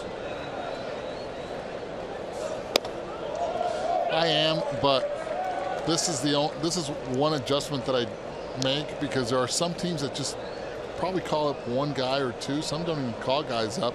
But then you have teams in contention that call up 7 guys. So now in September, you'll have a team that's playing with 32 guys on a roster compared to another team playing with 26. A lot more options for the opposing manager to have and matchups to have. I think that's unfair play. I would call up 32 guys, or 35 if you want, but I would make an expanded roster of that day of only 28. So now both teams would just be able to play with 28 guys and even up the field. And the caveat to that, though, is you have to list all of your starting pitchers. Yes. You can't not put your starting pitchers on there and throw in 4 more reserves. Right. And that's where you see it in the Dominican and Venezuelan summer leagues. They have a lot of players, a lot of bodies. So for that day, they give you their 28 or their 30 players that are available for that specific game.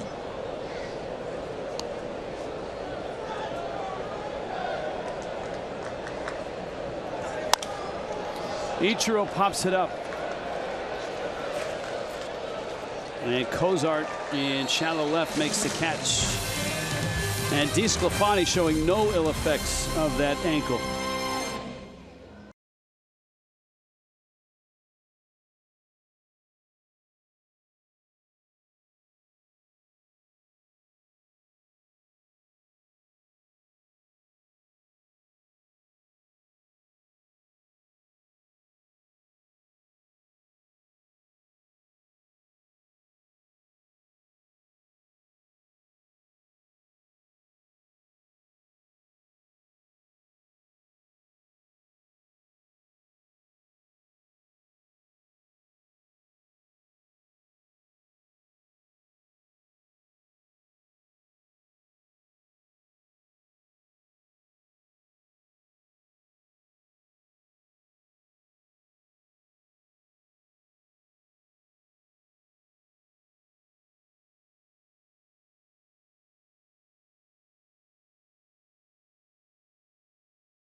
Tonera, it's tomorrow. Look at those lights. It's because it's a Wednesday showdown. Cashner and Bailey. Andrew versus Homer. Coverage starts with Marlins Live. And that's 6:30 tomorrow night here on Fox Sports Florida. Rich Waltz, Eduardo Perez, Jessica Blaylock in Cincinnati.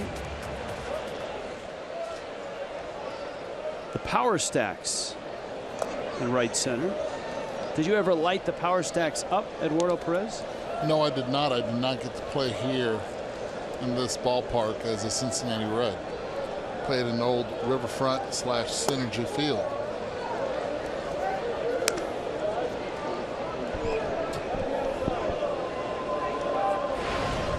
Well, this guy changed the game with one swing against Urania back in the first. A grand slam.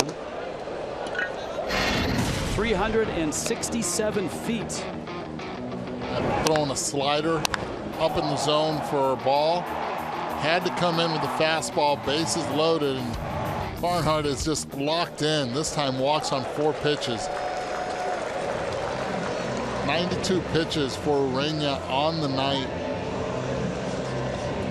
Don Mattingly trying to squeeze in another inning out of him.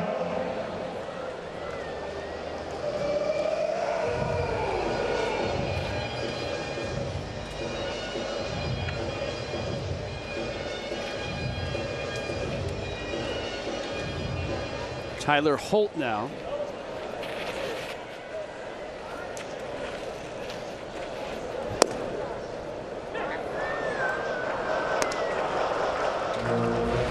Strike it, it's 0-1.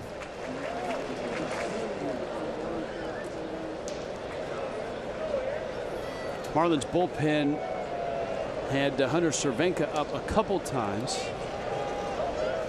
Runner goes, hit and run, and it's flipped foul.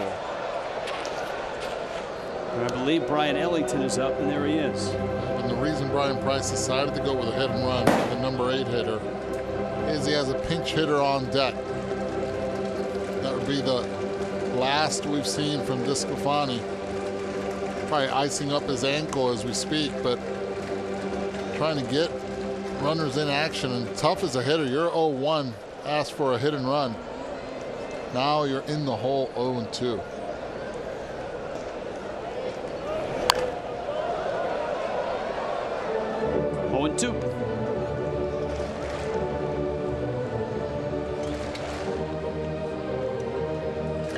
Kyle Waldrop, the pride of Fort Myers,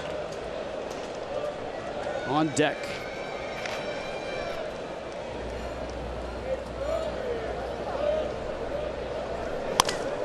Bouncer to shorts, and Chavarria Gordon in time to get the double play. So Urania gets 2, and he needs an out to fulfill 6 innings.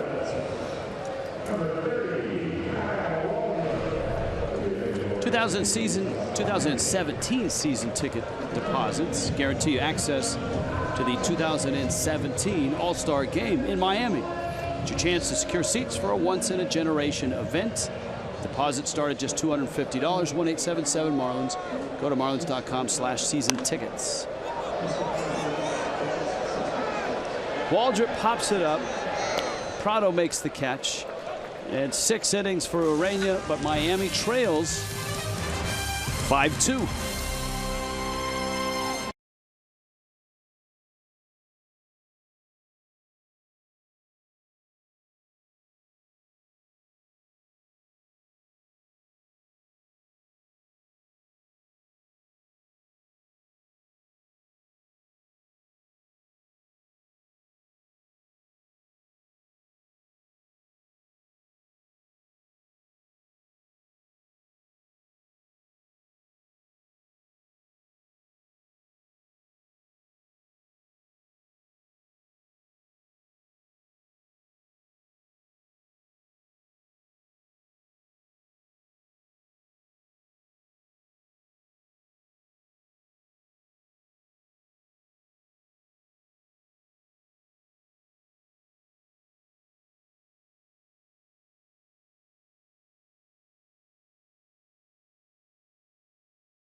Your emails and tweets tonight. Tweet us at Fox Marlins. Email us, foxmarlins@gmail.com. Hashtag GoFish, and you'll show up on Eduardo Perez handheld device. That's your job tonight, you know. You've got the hashtag GoFish. I have it. I've seen them. I've read them.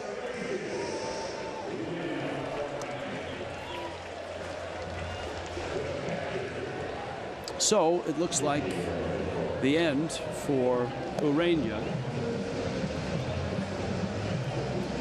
JT Realmuto and Eddie Echeverria. Urania's spot, bottom third of the order. And it's Raciel Iglesias who goes for the Reds and takes over for DeSclafani. DeSclafani 6 innings, 7 hits and 2 runs.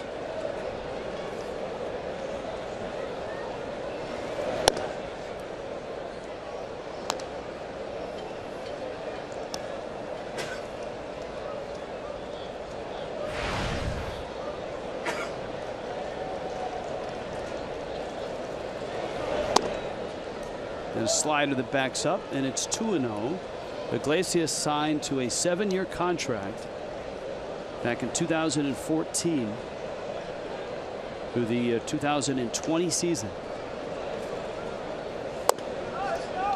And he's gone 3-0 on Realmuto.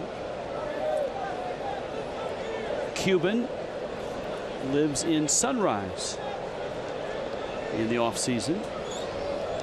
A converted shortstop.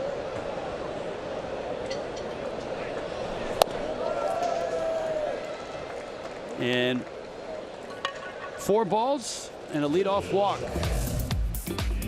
Due to limited availability, only Marlin Fish family season ticket holders are guaranteed access to purchase All-Star Week ticket strips. To learn more, visit marlins.com/ASG. Marlins Park, host to the 2017 All-Star Game, home run hitting contest, celebrity softball, futures game. What am I missing, Eduardo Perez? You were in the middle. Just a lot of fun. A lot of fun around it, around the stadium. So many activities to do. I was in San Diego this year, and I got to experience Giancarlo do his magic in the home run derby. Had a great seat, but everyone there has a great seat, and you get them in the outfield, you're going to get a lot of home runs. So I say get in there. What's the most underrated thing about All-Star Week for you? The futures game. You see the stars. I mean, you just see the stars that will be up in less than, we're talking months, weeks. Some get called up days after, and those are impact players at the major leagues quickly. But just the access to celebrity game was fun also. I was able to cover that, and being able to interact with all the celebrities, if they're Disney, if they're young, or even if they're old with Jamie Foxx. It's just fun to be around them. And of course the All-Star.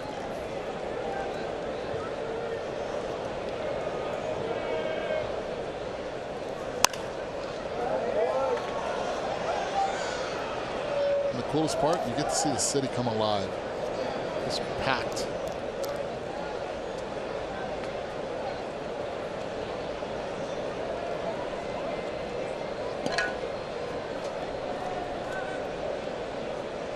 I think they're thinking about making the Miami Beach Convention Center where the All-Star Fan Fest will be. 1-2. And Echeverria strikes out.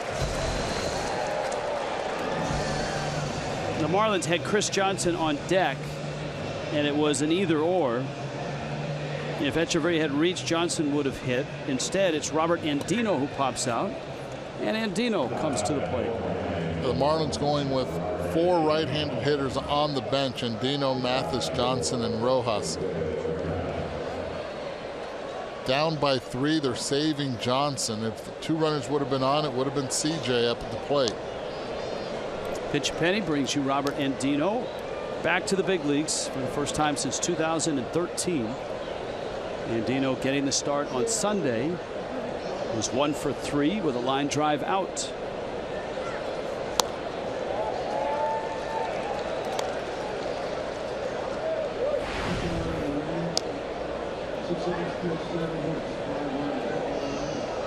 Andino, Southridge High School.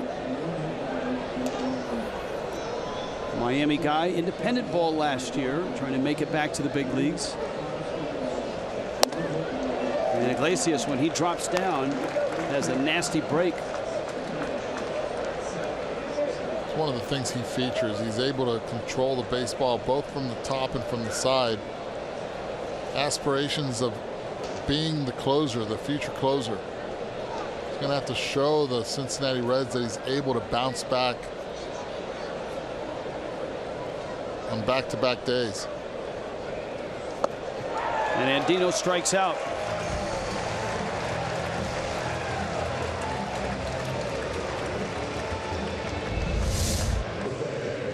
Three sliders to Andino, each time further and further from the plate.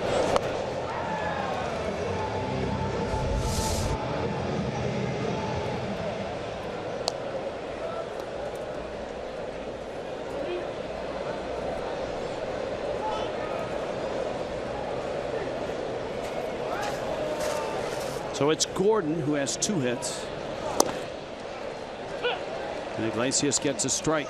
7th inning, 5-2 Cincinnati.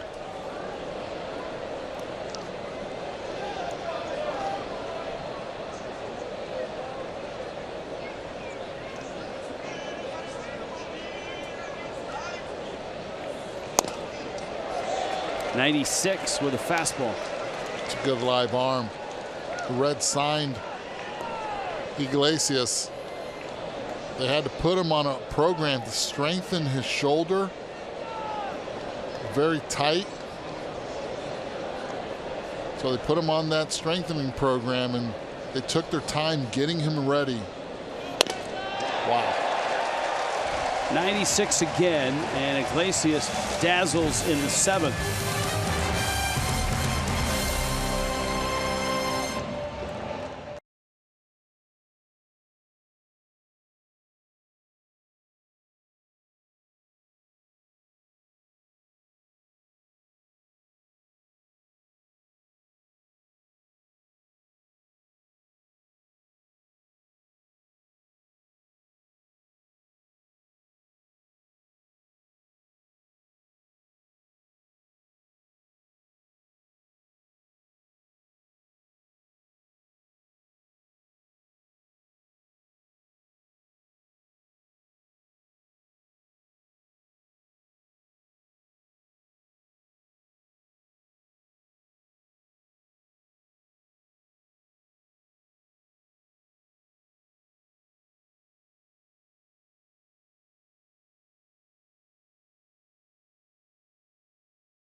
Still lead by a score of 5-2. All season long, Don Mattingly has described the Marlins bullpen as one of their great strengths, and pitching coach JUAN NIEVES agrees. Here is NIEVES on what he has seen from that unit so far this season.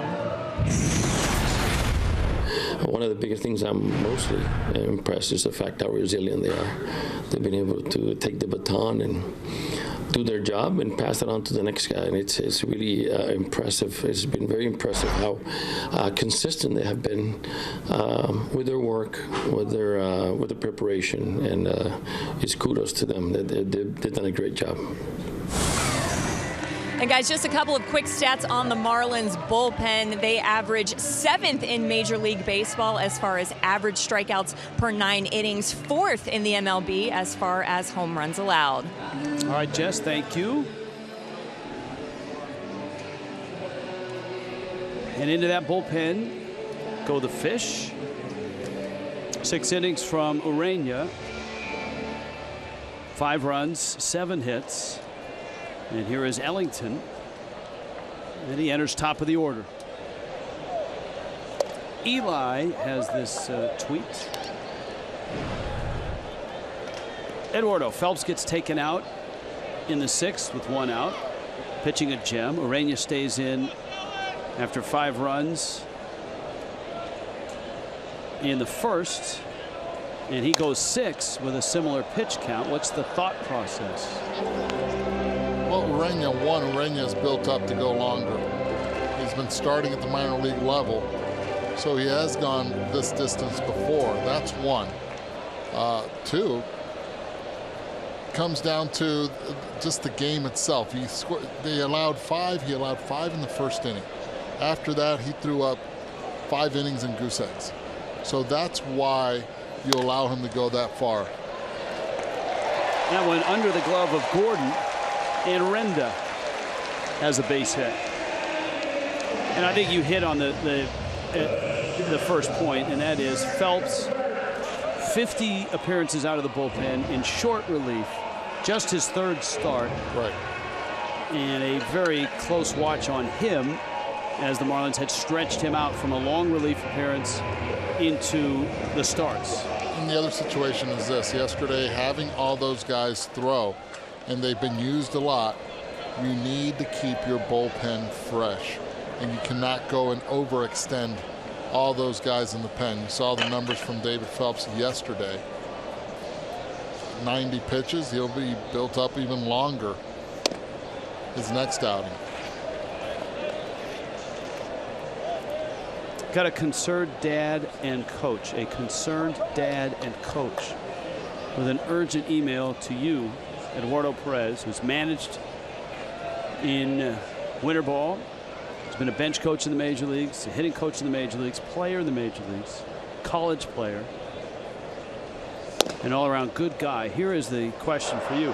Can you please explain to my 12-year-old travel baseball playing son Jake that stealing bases down 3 or more runs is generally not a good idea? I know you like the aggressive move, but he now thinks that this is the right thing to do in that situation.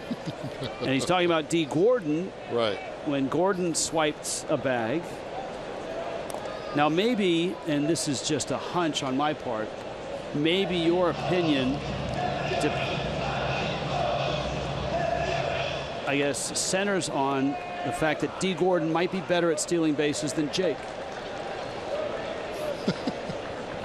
Yes.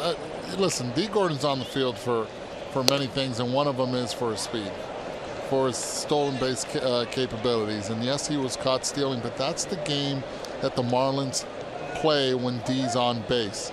We saw that the Marlins were down 5-1 in the 3rd inning. D got on, he stole second base. He created a run with his legs and his base running. The Marlins early on in the game, they are willing to keep playing their style of play in order to get more runs and get closer to the score. All right, so what advice would you have for both Coach, Dad, and Jake moving forward? First, you have to recognize what type of player you are. If Jake is that speedster on the team, early on in the first 5 innings of a 9-inning game, I don't think Jake's playing 9 innings yet, but of a 9-inning game, you give him that green light, but make sure you get a good jump and you make it. And you get yourself in scoring position. D. Gordon tried to get himself in scoring position already with 1 out. They were using his best asset, which were his legs. Big jump and a fastball that misses in. And Ellington running into some issues here because now he's got Votto with runners at 1st and 2nd and nobody out. Fox Sports Florida, Southwest Airlines giving you a chance to win an all-inclusive stay in Nassau on Labor Day weekend. Just tweet hashtag Southwest Summer Days Sweeps and hashtag sponsored to @Fox Sports Florida for your chance to win.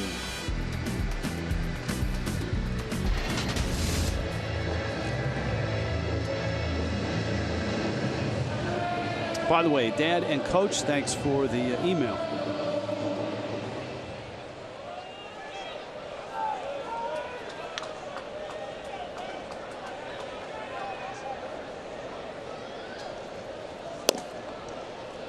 Votto takes a strike.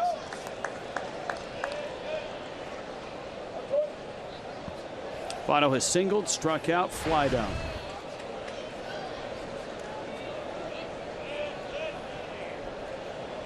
Last night we were talking about the enormous numbers that Votto's had since the All-Star break.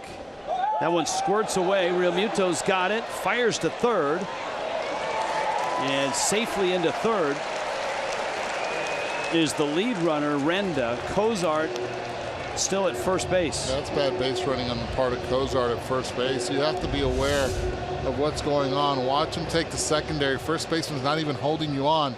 He's looking at the guy at second. Go. Catcher's not even thinking about second base. This would have been an easy decision for Cozart to go on that. Now you still had the double play in order, but this is the thing. Marlins are down by 3. Corners are in. Infield, if the ball's hit slowly at a mid pace, you have to be able to turn 2. If it's hit hard, Renda will be going on contact. And it's Votto at the plate with a 1-1 pitch. Votto lifts it in the air, deep left center. Yelich and Ozuna. Yelich on the track, tagging third and scoring is Renda. Joey Votto delivers. Big league at bat, staying up the middle of the field, not trying to pull it, elevating the baseball, getting himself the sac fly. And that's the importance for the Reds of that ball that squirted underneath Real Muto.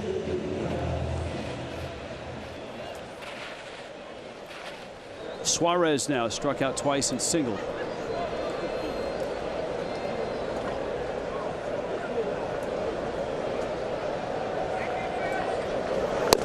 And wants to know, Eduardo, when a player goes from AAA to Major League Baseball and then gets sent back in a month, how is his pay affected? So a guy's in AAA, goes to the big leagues for a month, and is sent back to AAA. All right, it depends on the contract of the player. The player has a split contract, meaning that he has 2 different contracts. One, the big league one.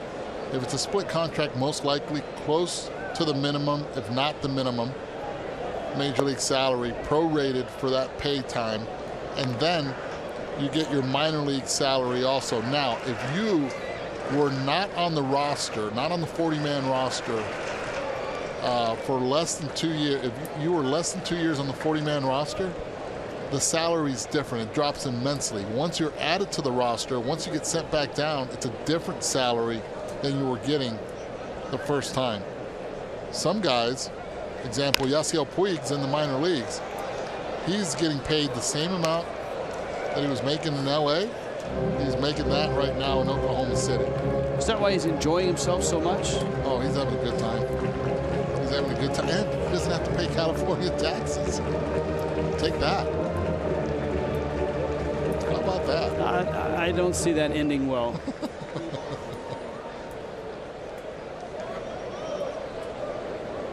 The moral of the story, Ann, is don't get sent down. There's a 1-2. Pitch is out.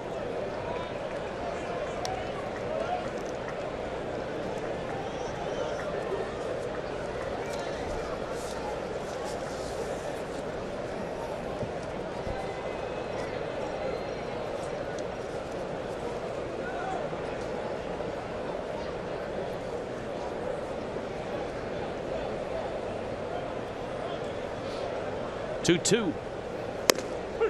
Breaking ball, strike 3 called. That's a good sign. Seeing him throw that breaking pitch for a strike. Scouting reports, you go through them before every series. I guarantee you yesterday they were talking about Ellington. They said, listen, take the breaking pitch.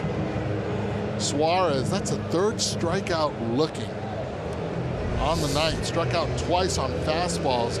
Seems to me, if you're doing that, you're guessing more than you are trying to recognize pitches.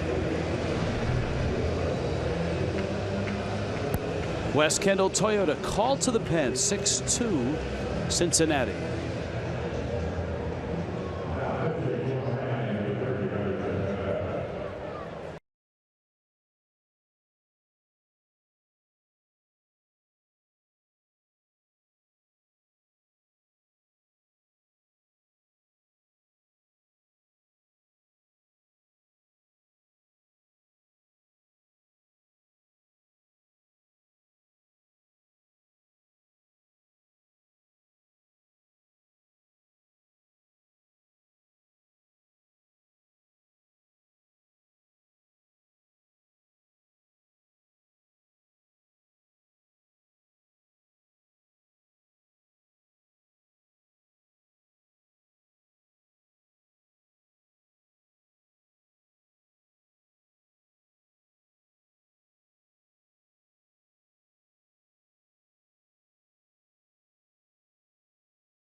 2 outs in Cincinnati. You can continue to watch Marlins games on the go on DirecTV and AT&T. Just download the all-new Fox Sports Go app.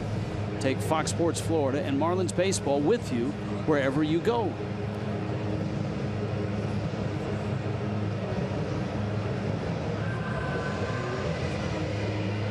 Hunter Cervenka, who last night came in and pitched to Scott SCHEBLER and walked him with the bases loaded.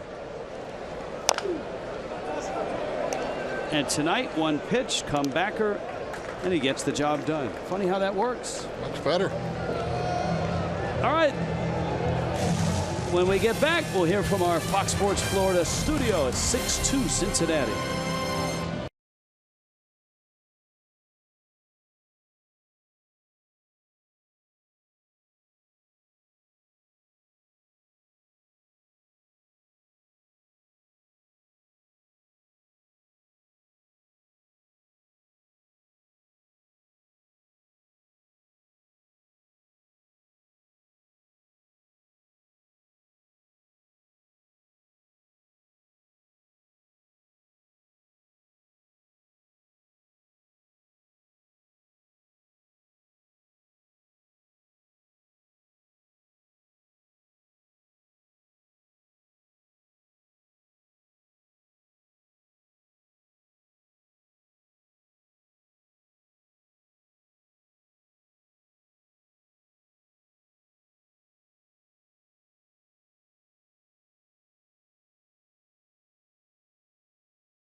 All right, thank you, Craig. The rain has started to fall again here in Cincinnati.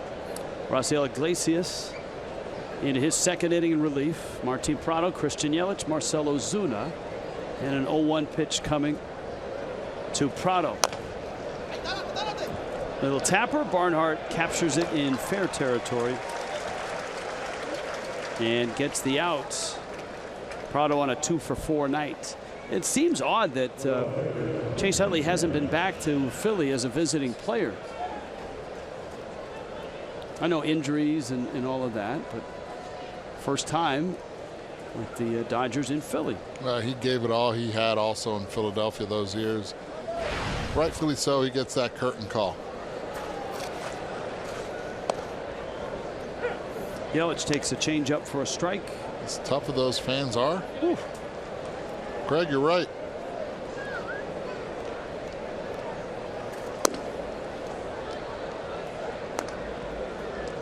Yelich had an RBI single back in the first when the Marlins had a 1-0 lead. And the Reds erased it quickly. Yelich hits that one center field, hits it well. SCHEBLER back looking up, and it's gone. That one went over the screen and into the Reds bullpen. And Christian Yelich goes opposite field, his 13th of the season. Ball was barreled. Fundamentals were beautiful. The backside connected to the hands. Puts the foot down.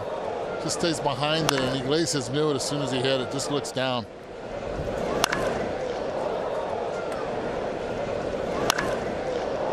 matter from where you look at it. That was loud.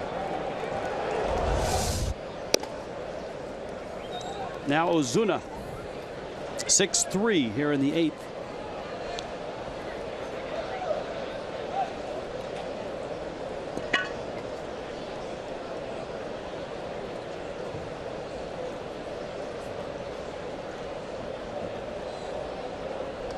Ozuna's doubled, lined out, and flied to left. Breaking ball is in.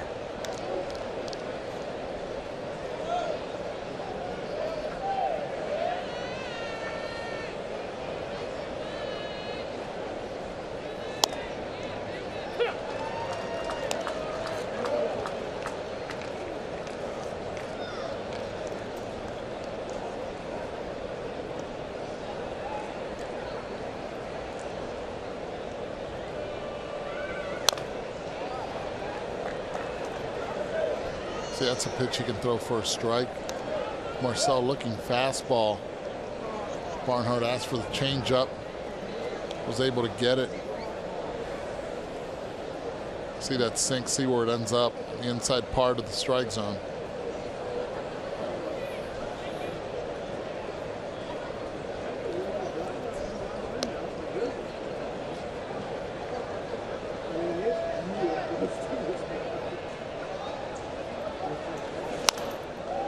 Sherman wants to know, has there been an American League city that the Marlins have not visited yet? All of them. Marlins have been to all of them. And is there an American League team that hasn't visited Marlins Park? Yes. Kansas City and the Angels. And the Angels. Kansas City will be there next week. Yep. Just saw them yesterday. They're excited to go down to Miami. Crowd wanted that, but it was well off the beaten track.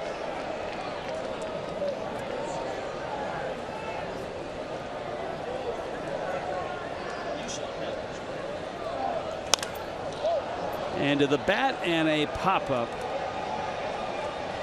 Ivan De Jesus has it, and there's 2 outs in the 8th. Starters for tomorrow, Andrew Kashner and Homer Bailey. Yeah, the 2 veteran starters will duel here at the Great American Ballpark. Game 3, 4-game series.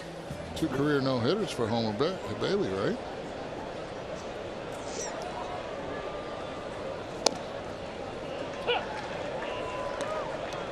I believe that's correct. And we have confirmation from Homer Bailey's mom, who has tweeted in. Really? She says, "You bet your blank, Eduardo." Pitch misses down low. Homer Bailey's mom, friend of the show. No, I'm kidding. But yes, the crack staff has confirmed Dietrich flips that one foul. Dietrich tonight singled in the first, but he struck out twice since then. On a night where Miami has as many hits as the Reds have the biggest one of the night. And that was Tucker Barnhart's grand slam against Jose Urena in the first.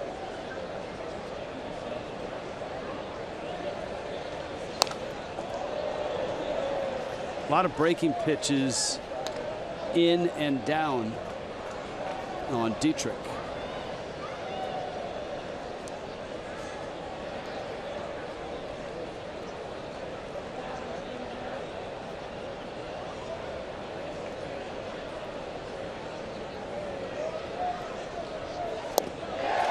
Just like that.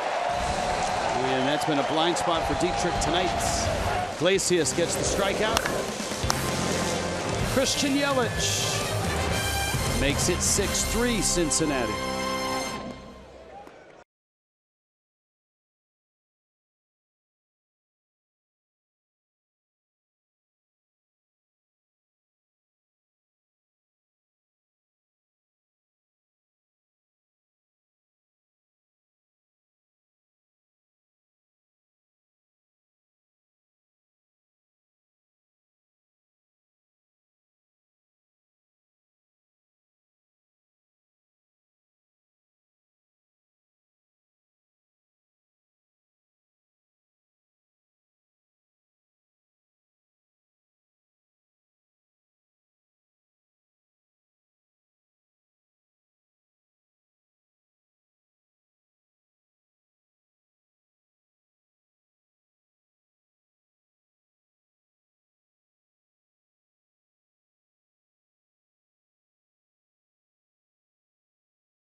Bottom 8 in Cincinnati.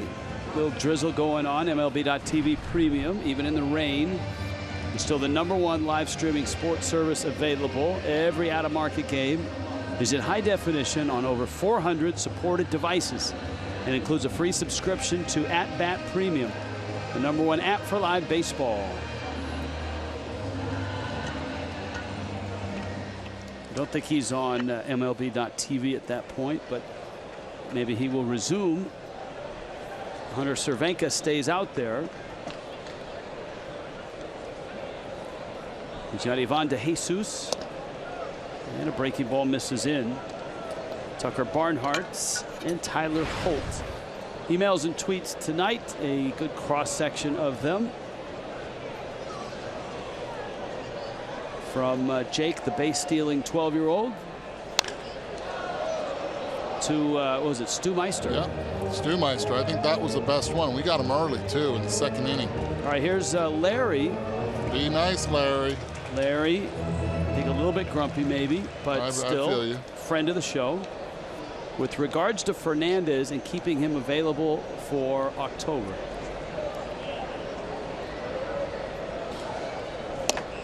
Shouldn't the Marlins try to make the postseason first and then worry about it? And if they don't make it to the postseason, then all this skipping of starts and inning counts have been for naught. Finally, Larry points out he thinks that St. Louis will get the 2nd wild card anyway. Without Stanton and Bohr, he doesn't think that the Marlins have enough firepower. Well, how about the Cardinals without Diaz and Holiday?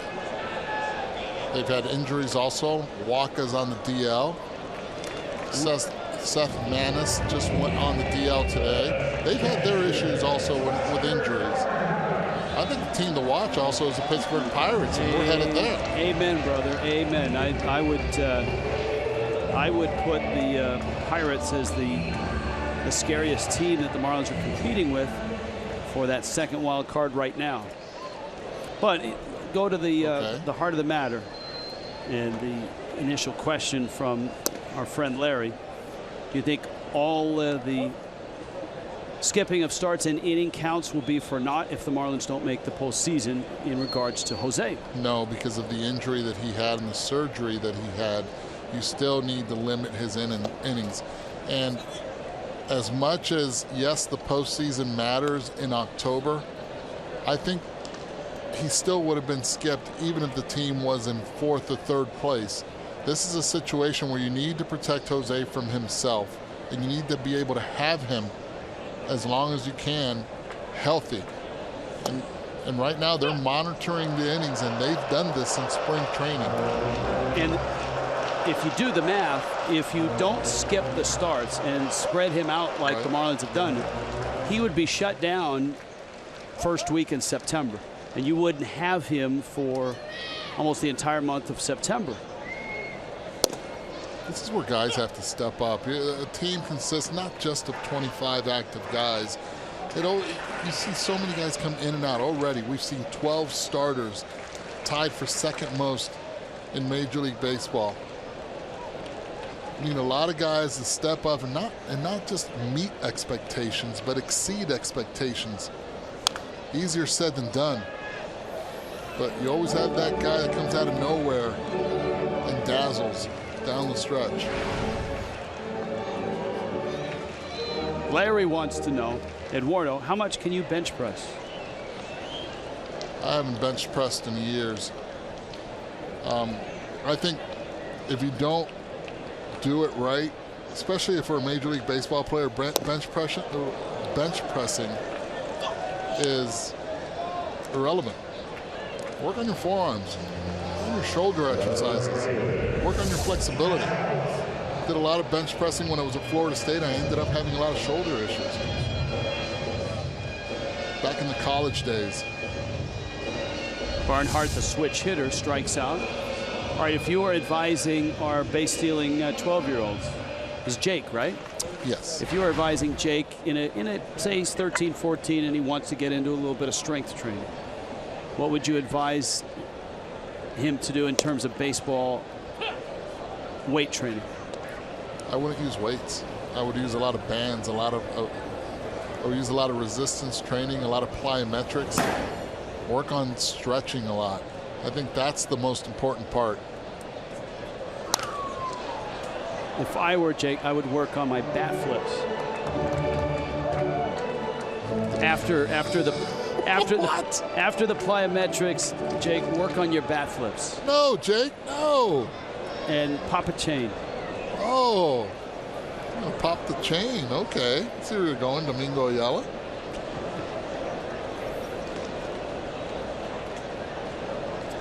No, don't listen to me, Jake. Listen to Eduardo. Bands and plyometrics and a ground ball to first. Dietrich gets to the bag. Tyler Holt is out. And the Marlins are down to the last 3. Down by 3, headed to the 9th.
Is brought to you by Southwest Transparency, low fares, nothing to hide. For the all-new 2017 Chrysler Pacifica, and by your South Florida Honda dealers.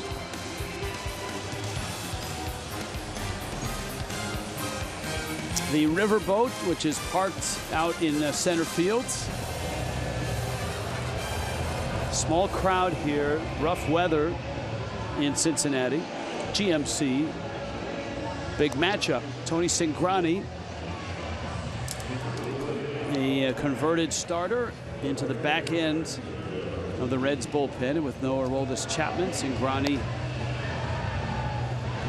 taking over the role of closer. 13 of 18 in save opportunities. He certainly hasn't been a slam dunk in an ERA of close to 4.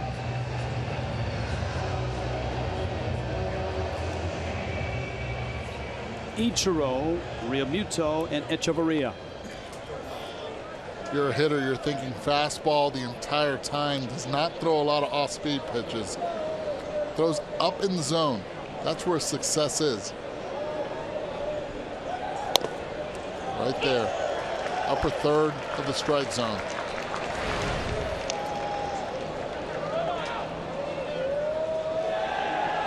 And somebody just got tossed in the Marlins dugout. And I think it's Frank Menechino. And here comes Don Mattingly.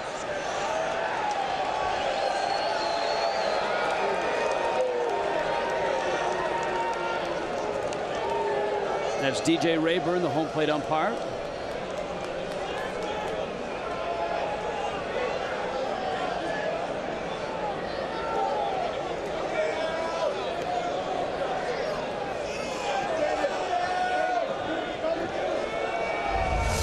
Here's the last pitch to Ichiro. And it's a strike. It is at the letters. And that's where he makes his living. Set it right before the at-bat.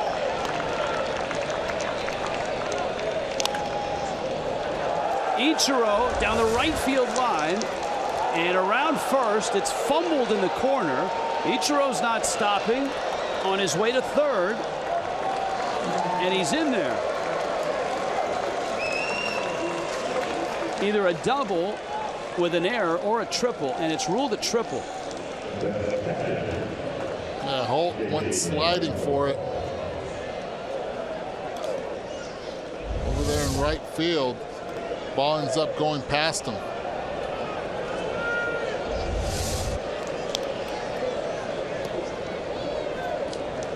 Here's Real Muto now.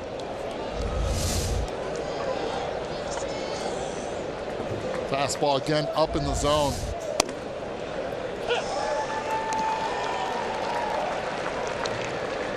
This is where you just have to go with the numbers and know that Cingrani's aggressive, likes to throw in on righties.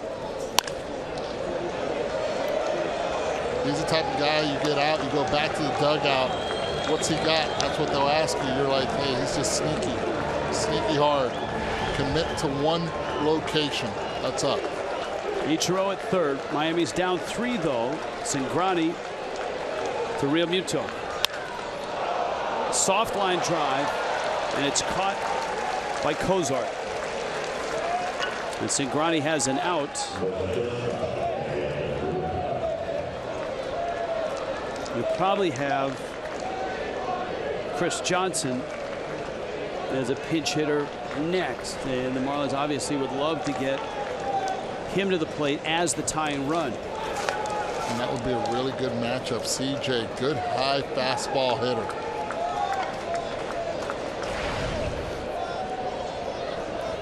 Echeverria 0 for 3. Cingrani at 94.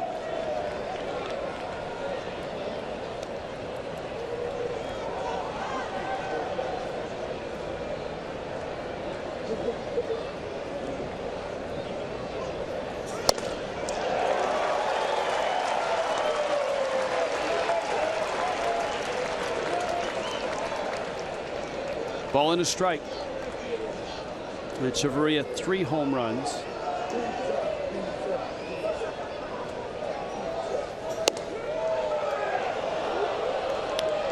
Two and one.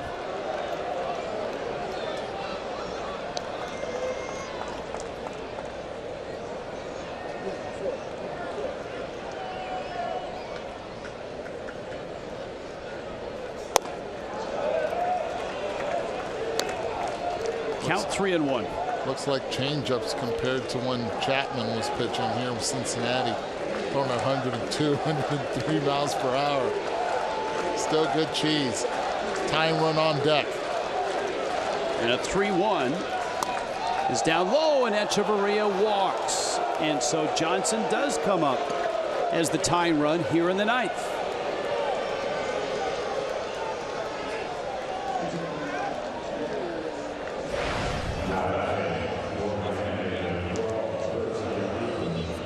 Well, you got the matchup that Don Mattingly wanted, taking CJ into this situation. Had an opportunity to use him in the 7th inning. Instead went with Andino, saving this at bat for him.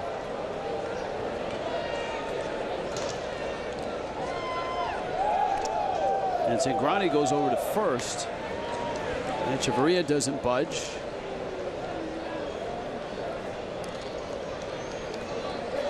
As you referenced, Johnson swung the bat well yesterday, 2 for 3. RBI double, solo homer, and he swung it well on Sunday.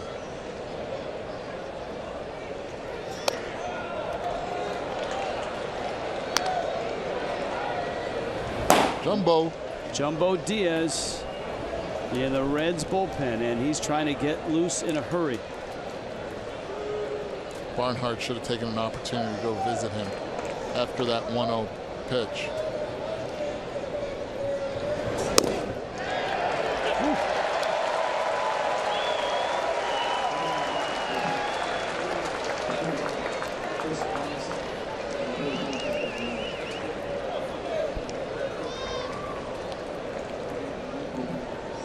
Ball and a strike.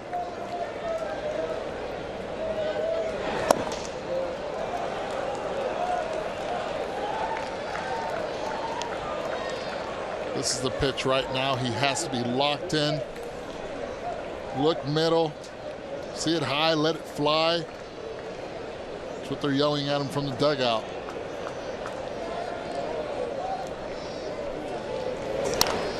Had a rip and fouls it back.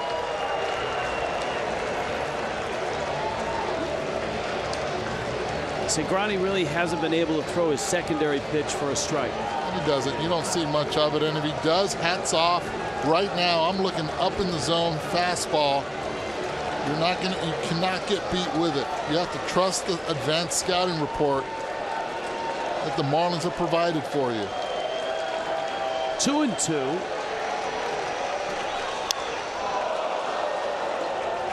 '95 got in on his hands.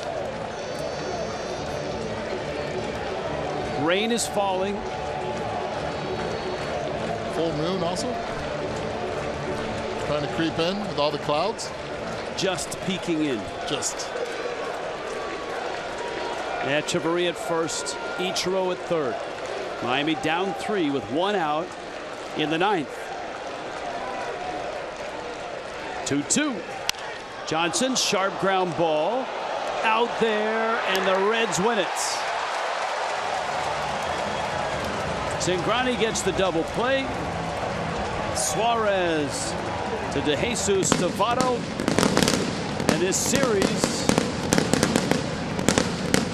is tied at a game apiece. And it was that big first inning that did the Marlins in. Tucker Barnhart, the man right there on your screen, with a grand slam. 5 runs in the first for the Reds. And the rain comes down in Cincinnati. Marlins Live postgame is coming up.